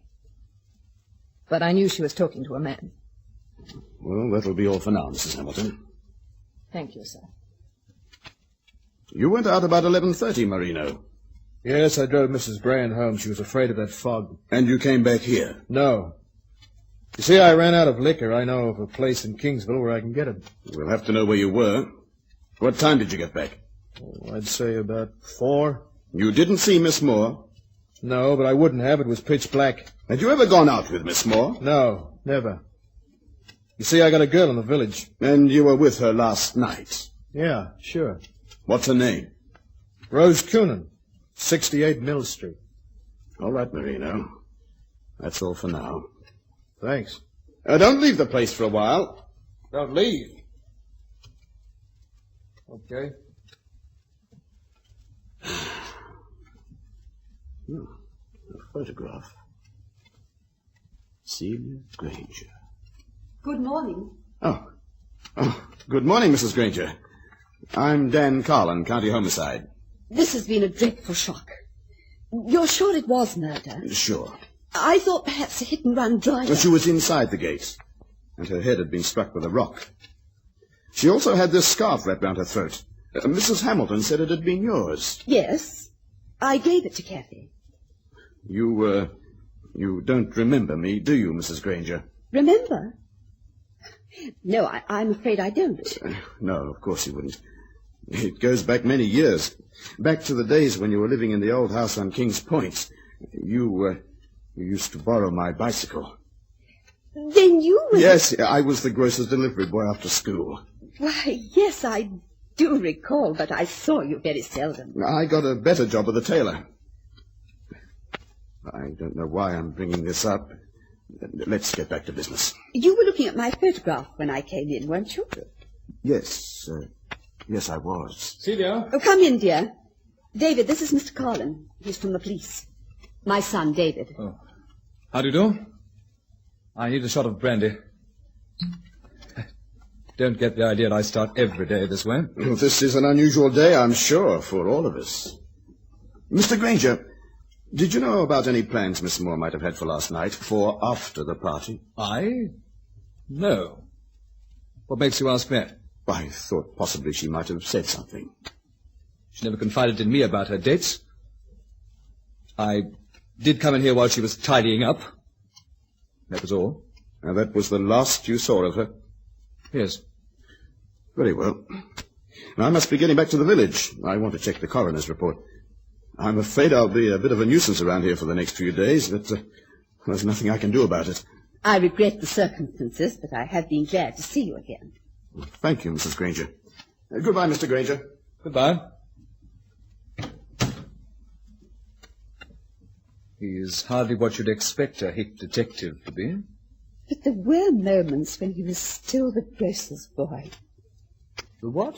When I was a little girl, I used to get anonymous valentines, all lace and hearts. And now, after all these years, I think I know who sent them. You mean... I wonder if he's still sentimental. Seems so quixotic in a detective. Oh, David, I take it easy. Brandy isn't the best thing for your heart. I've got to get through this day somehow. Oh, you can't let this upset you so. It's frightful, of course, but... Oh, thank heavens it wasn't one of us. Don't you mean, thank heaven it's Kathy? David, you'd never gone out with her. No. Why? You did say you might go out for some air. You could have seen her accidentally. I didn't go out. No, Celia, I wasn't carrying on with Kathy. Of course, she did pose for this portrait. Oh, David. She only posed for the head. You see, it's a copy of a Renoir nude. Has anybody else seen it? Eunice saw it last night. And Eunice believed Kathy had posed only for the head. Why not? It's the truth. Darling, you're about to marry an exceedingly trusting girl. Let's forget about it. Nobody else has seen it, so how can it possibly matter? Since nobody else has seen it, it won't matter. Now, let's attend to the newspaper men. They're waiting outside. Will you go and show them in? Yes, of course. No. Nobody will ever see it. Never, never, never. How fortunate that it's winter. Burns quite quickly.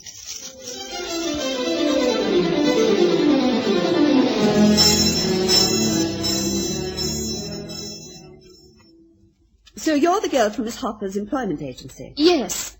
Nora Taylor's my name.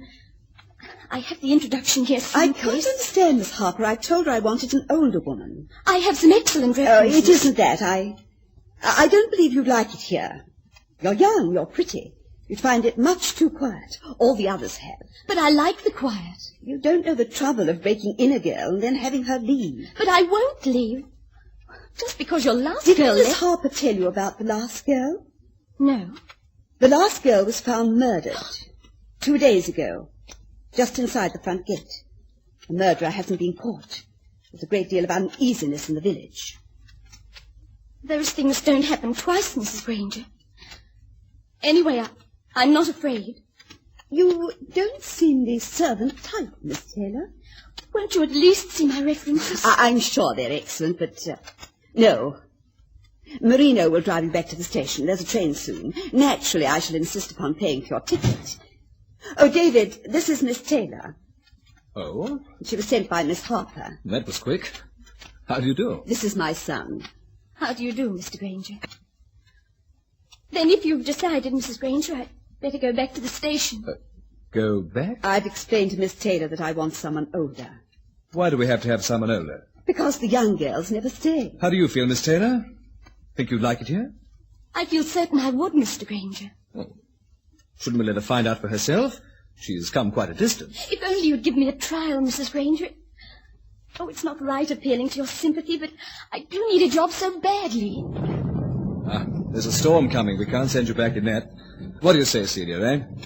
Any reason why we shouldn't give her a trial? But, David, After all, we do need someone. Very well, Nora. We'll give you a trial, for a few days anyway. I'll ring for Mrs. Hamilton, have her show you to your room. She'll explain your duties. Oh, thank you so much. Thank you, Mr. Granger. You're very welcome. Yes, Mrs. Granger? Oh, Mrs. Hamilton, Nora is staying for the time being. Will you show her to her room? Yes. Yes, certainly, Mrs. Granger. Just follow me. Thank you.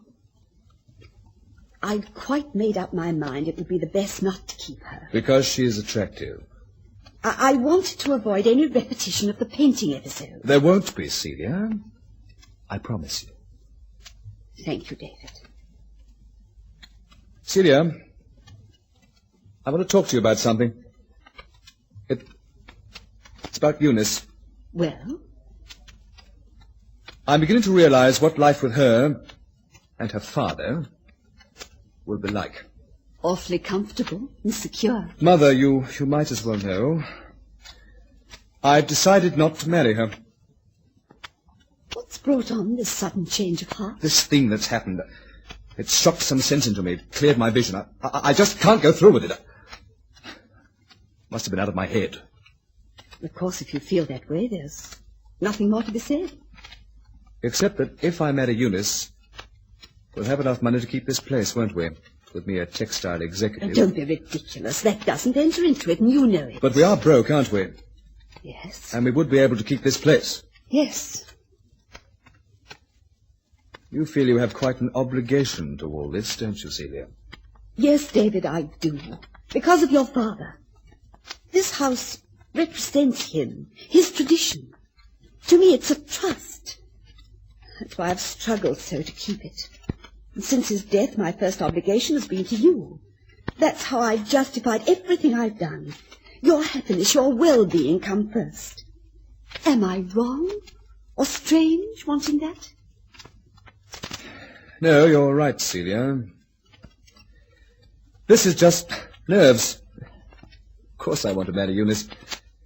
Besides, who else is there to marry? She loves you, David, and you're not strong. She'll look after you. You'll be set for the rest of your life. I wish I could be allowed to look after myself, and I wish I could plan my own life, and I wish that I could... Sorry, Celia. These nerves again. Well, I'll go and write to her. Oh, by the way, have you seen that painting of Kathy? Yes, I have. I destroyed it. Oh.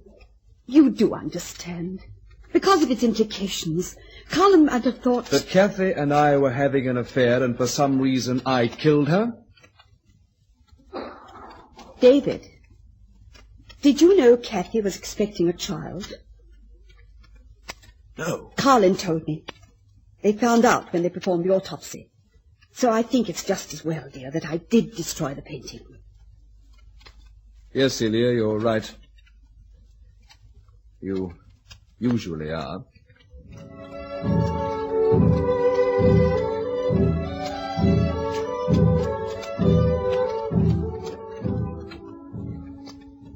What is it, Marino? I told you were free for the evening. That's right, Mrs. Granger.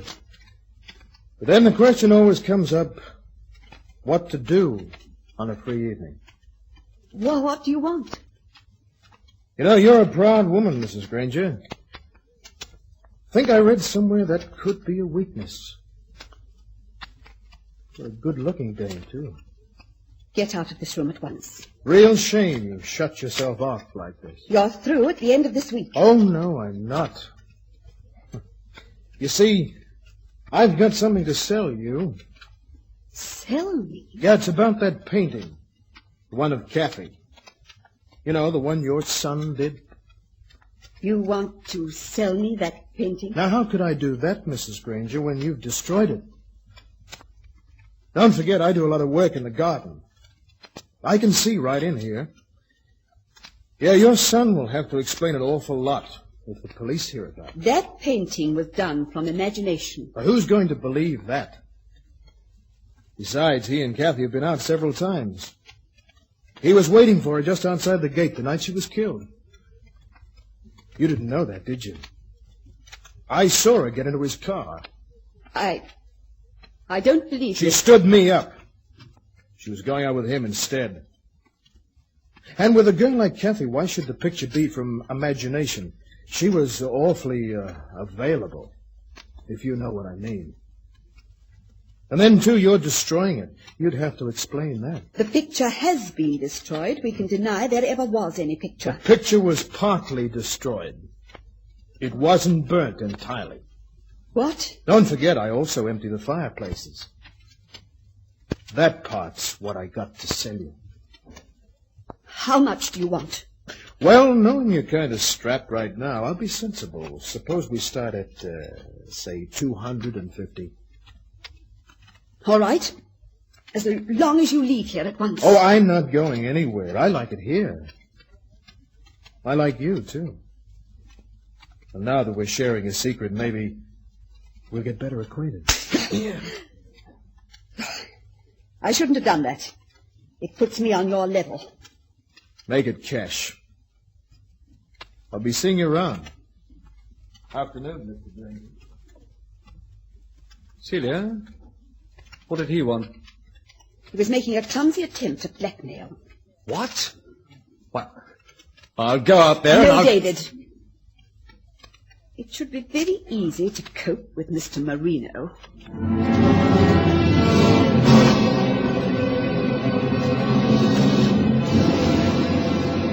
Detectives are not always right. Act 2.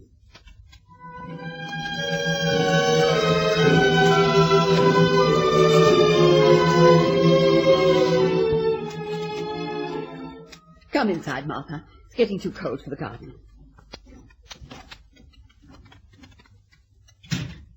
Well, now you can put those evil-looking things down. What? There she is. Celia, that new maid of yours, you think that's wise? Nora? She's awfully pretty, isn't she, bait for the killer? I feel certain the killer has picked up his tent and moved away. I saw David with her as I arrived today. Really? Incidentally, your mail hadn't been picked up from the post office. Oh, thank you. Reno should have gone in for it. I'll glance through it if you don't mind. Mm-hmm. That Carlin man came around this afternoon. I suspected you had something to tell me. Well, the questions he asked, I didn't like it. Seemed to be prying. I tried to get angry, but he is so unreasonably attractive. And it is his job, asking questions. Except that some of them had no bearing on the crime. I mean, what business is it his whether or not there have been any men in your life since birth? Oh. You know, the poor devil has a most awful crush on you. What else did he ask?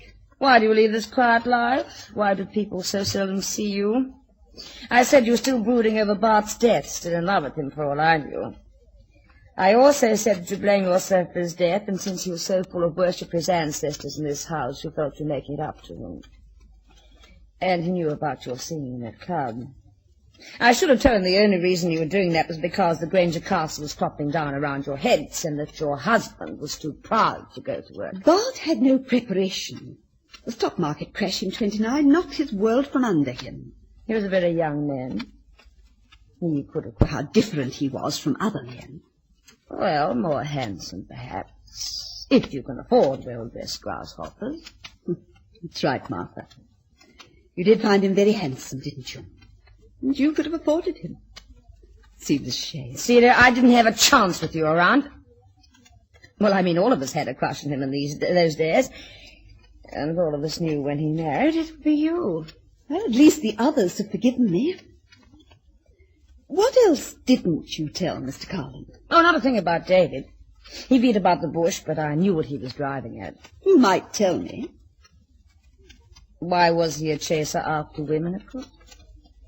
I told him I'd never had an occasion to find out. After all, the boy called me Aunt Martha. What he really was driving at were David and Kathy friends. Wasn't that it? In general.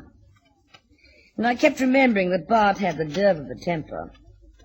David could have inherited... There's nothing unusual about David's temper. Those headaches, what about them? He hasn't had one in months. What caused them? Nerves. Lately I've begun to realize that they were probably brought on by his resentment of this place. No, I'm sorry, Celia. I shouldn't talk like this. I'm just so rattled since this thing happened, and I can't forget that David did ask Kathy to go out with him that night. What night? The night she was killed. I'd forgotten my evening bag. I came in to get it, and they were making plans. Well, you must be mistaken. Well, I heard them, I tell you. Oh, I won't tell Carly. What difference does it make? She was very pretty. He was only human. Well, Sidney, what is it you're as white as a sheet? I'm all right. It's just this whole business has been such a strain. I took it for granted he hadn't kept the date. I mean, he didn't go anywhere with her, did he? I don't see how he could have. David and I were talking in here until 2:30 that night. Then I looked in on him a little later, and he was fast asleep. Well, that would seem to take care of that, wouldn't it?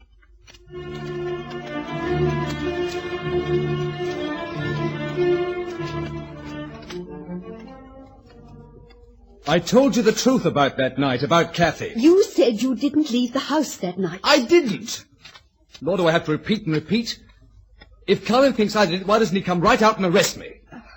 Oh, it's suddenly very cold in here. Celia, you don't think I killed Kathy, do you? Why, how extraordinary. This letter, I can't make it out. Oh, what is it? It's from the Harper Employment Agency. It says, they regret being unable to find a suitable servant immediately, but will notify me as soon as they do. What? Oh, I don't get it. Laura said they'd sent her. Didn't she have a slip from them? As a matter of fact, she didn't show me anything. Yes, she said she had the introduction someplace, and I told her not to trouble. David, who do you think did send her? Don't you think maybe your friend Carlin? A girl like that? The police? Of course a girl like that. Complete with sob story to throw us off the track. I'm going to call her in here and demand the truth. No, perhaps that wouldn't be wise. Especially if you're right. Things have got to go on as if we didn't know.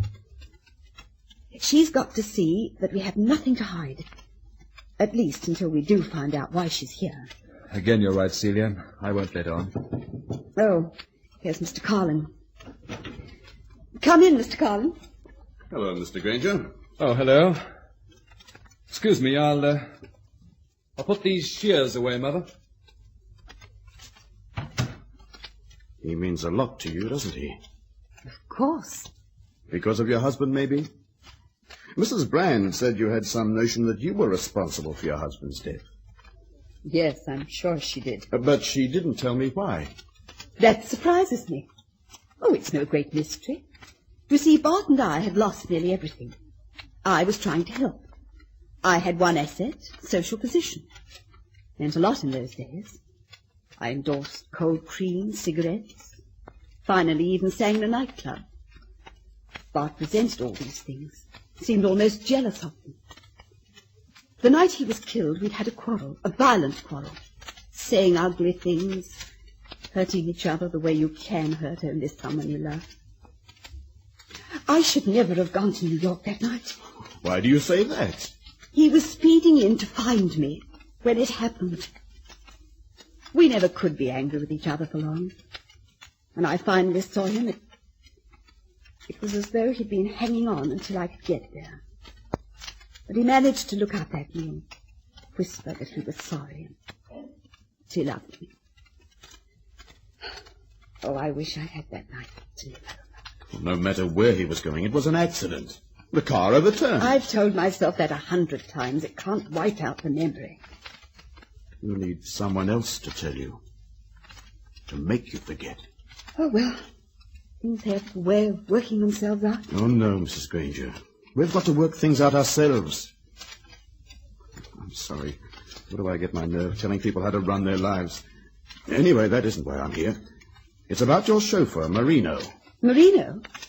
Yes, I sent for you about Marino. I think he's our man. Some things have turned up. He has a prison record, #1. He served time for assault, a girl. Lately he's been going with a woman in the village. She's broken with him because he's beaten her up a few times. She was his alibi the night of the murder. Was his alibi? She's changed her tune.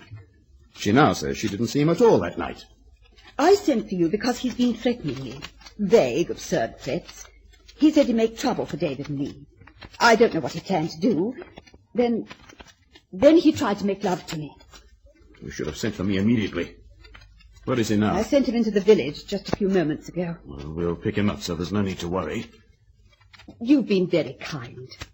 If this does close the case, I want you to know how much I've appreciated your consideration. Well, just routine, Mrs. Granger. And I want you to know that, regardless of the grim circumstances, how pleasant it's been meeting you again. You did mean it when you said you remembered me. How could I forget? Bicycle rides were a great event. I'm a little sorry we've outgrown them. Not half so sorry as I am. It's not fair. I get the impression you know so much about me, and I know nothing at all about you. Me? I'm just the guy from the other side of the tracks, 30 years later. There's more to you than that, Mr. Dan Carlin. Maybe it's my determination to cross those tracks, the quickest way. Oh, no comfortable in-between spot will do. I want the heights. Up here with people like you. All or nothing. I've got a wall to knock down. A wall? There's always been a wall between me and the things I've wanted. Mr. Carlin, you've never married. No.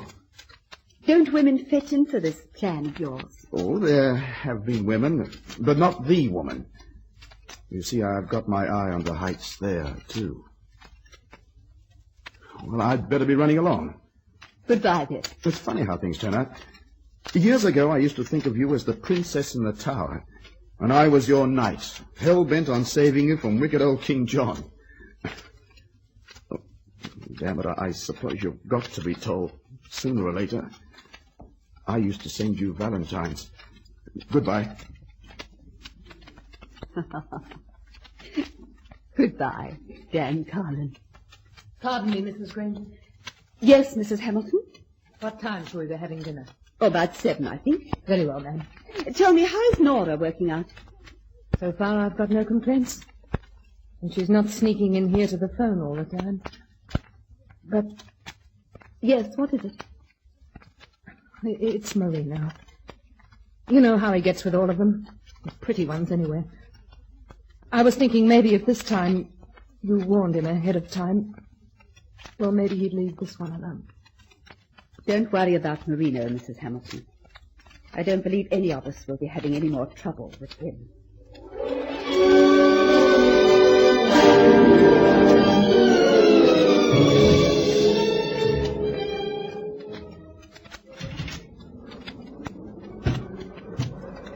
Who is it? What do you want, Marino? What's the matter, man? What do you want? Back. My back. What?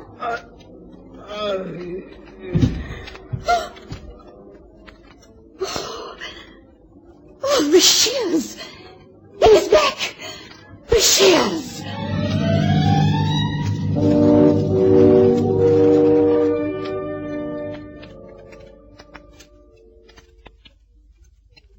Darling, I thought you were going to get some sleep. How do you expect me to sleep or rest? I know it's more than 24 hours since Marino. Have you seen what the papers are saying about us tonight? Poor Dan Carlin. According to them, I've either bought him up or bewildered him with my particular sorcery. It's a good thing nobody knows Marino was trying to blackmail us. Carlin does.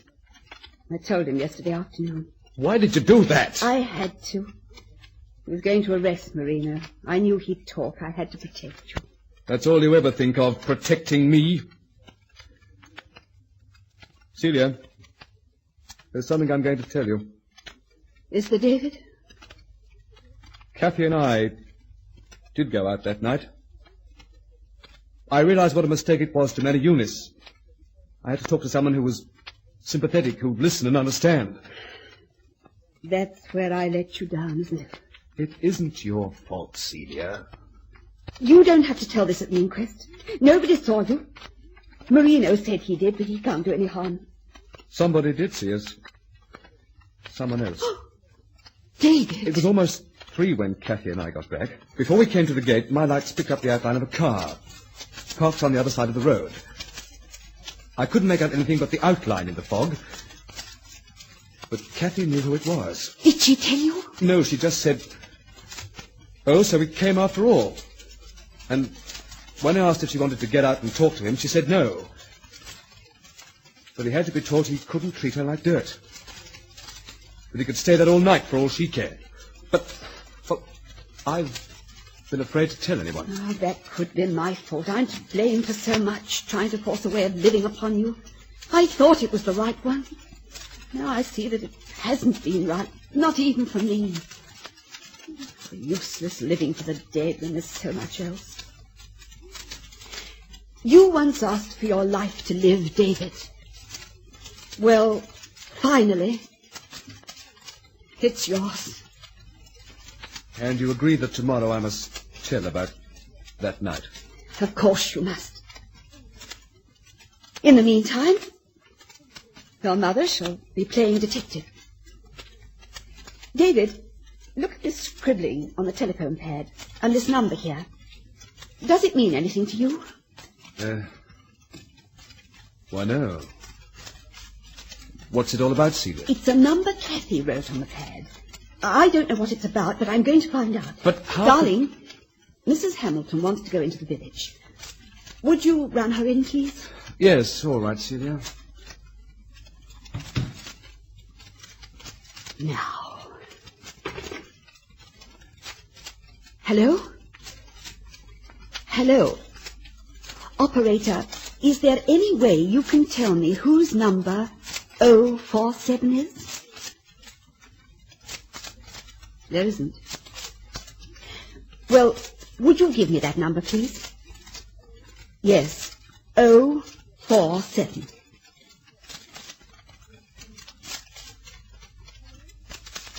Hello?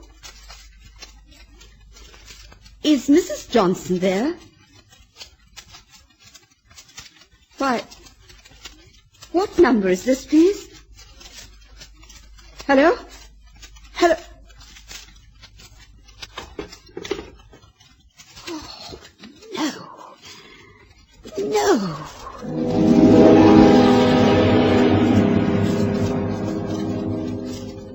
Mr. Granger, will you want anything more tonight? No, thank you, Nora. Do you think your mother would? No, I don't think so. Go to bed if you want to. Well, I didn't get much sleep last night. Worried about the murderer, Nora? Any ideas who it might be? No. But I knew nothing about either of the people who were killed. I suppose the murderer could be any one of us. People are so seldom what they seem, even you. You appear young and timid and so very appealing, but I wonder, couldn't that too be a disguise? Some sort of shabby deception? Then you've known about me. A letter came from the employment agency yesterday, saying they were sorry they hadn't been able to send anyone. But what the devil are you? A policewoman? Someone from a newspaper? Oh, just someone desperate, that's all. I was at the agency when they were interviewing people. Miss Harper said I was too young. I was so anxious to get away from the city, I decided just to come anyway to pretend... Why were you so anxious to get away? A man? I didn't want to see him anymore. And he wouldn't leave me alone. Oh, it was my fault. I pretended I liked him. I'd been in that orphanage, as I told you. Then one dreary job after another. I thought a little security, some comfort and affection would be worth... I'll tell your mother in the morning. Then I'll clear out. Nora. Yes? Talk to Mother in the morning, but I don't believe there'll be any question of your leaving, if you still want to stay. I still want to stay. Good. Perhaps we can make up to you for some of the bad things you've had in your life. Look, I have to go to the village and pick up Mrs. Hamilton. How about coming along for the ride, eh? Should we leave your mother alone? Oh, there's a policeman at the gate, and we'll be right back. You've got to get out of the house. Yes, I'd very much like to go. Good, then go and get your coat. Yes. I'll meet you at the garage. I'll go on down.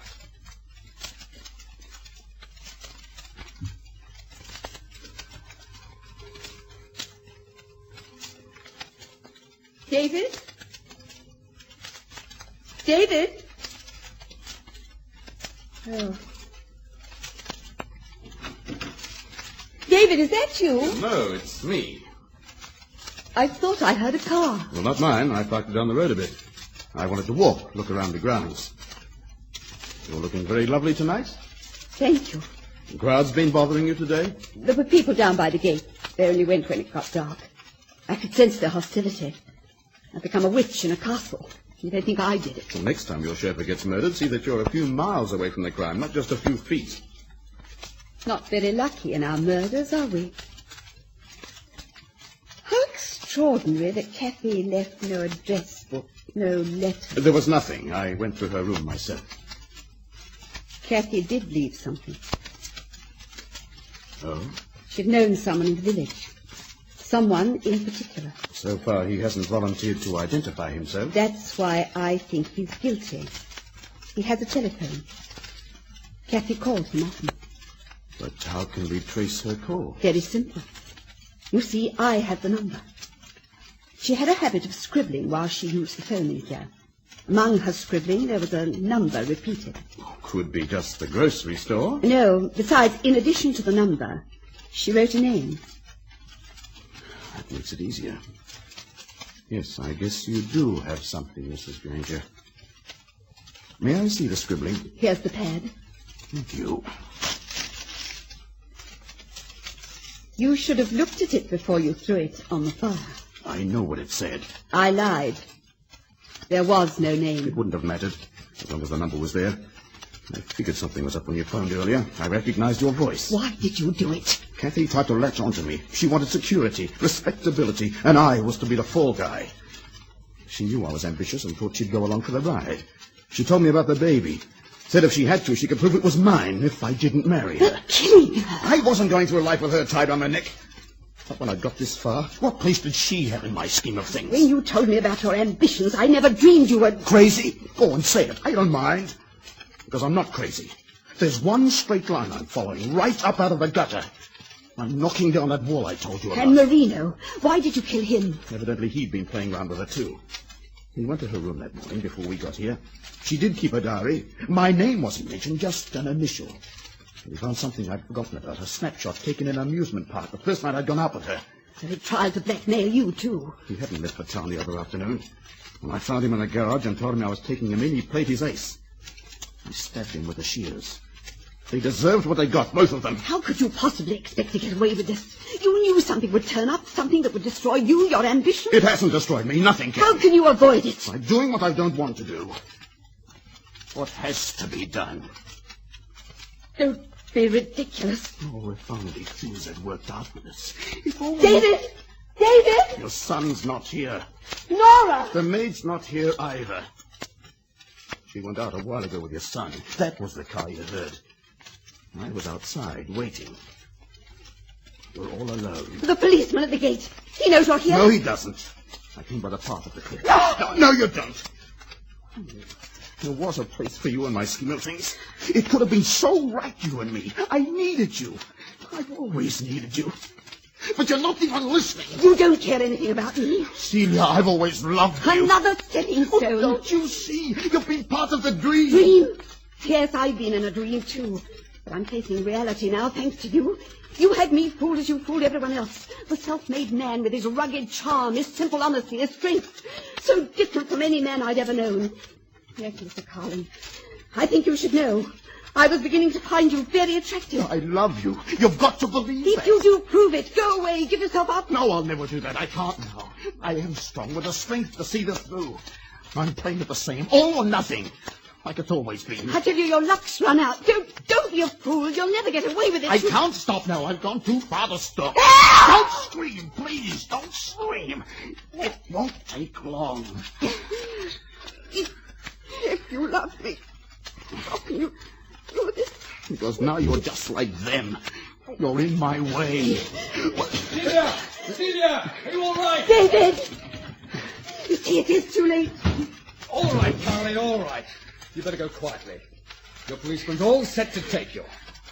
No, thanks. I'm going another way. Carlin, stay where you are. Don't run upstairs. It won't help. Here. All or nothing. Steady, Nora. Oh, that window above the cliff. Celia, are you all right? Yes, David. I'm all right. All or nothing.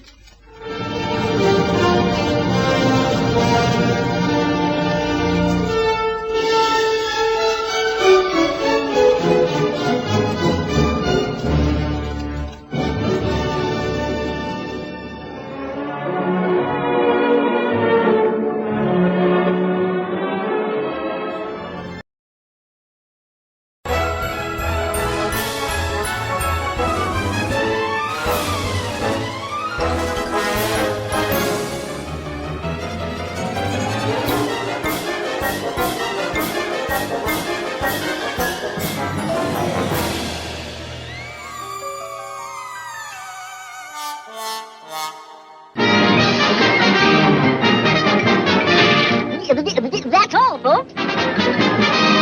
We hope you enjoyed our first show. Thank you for listening.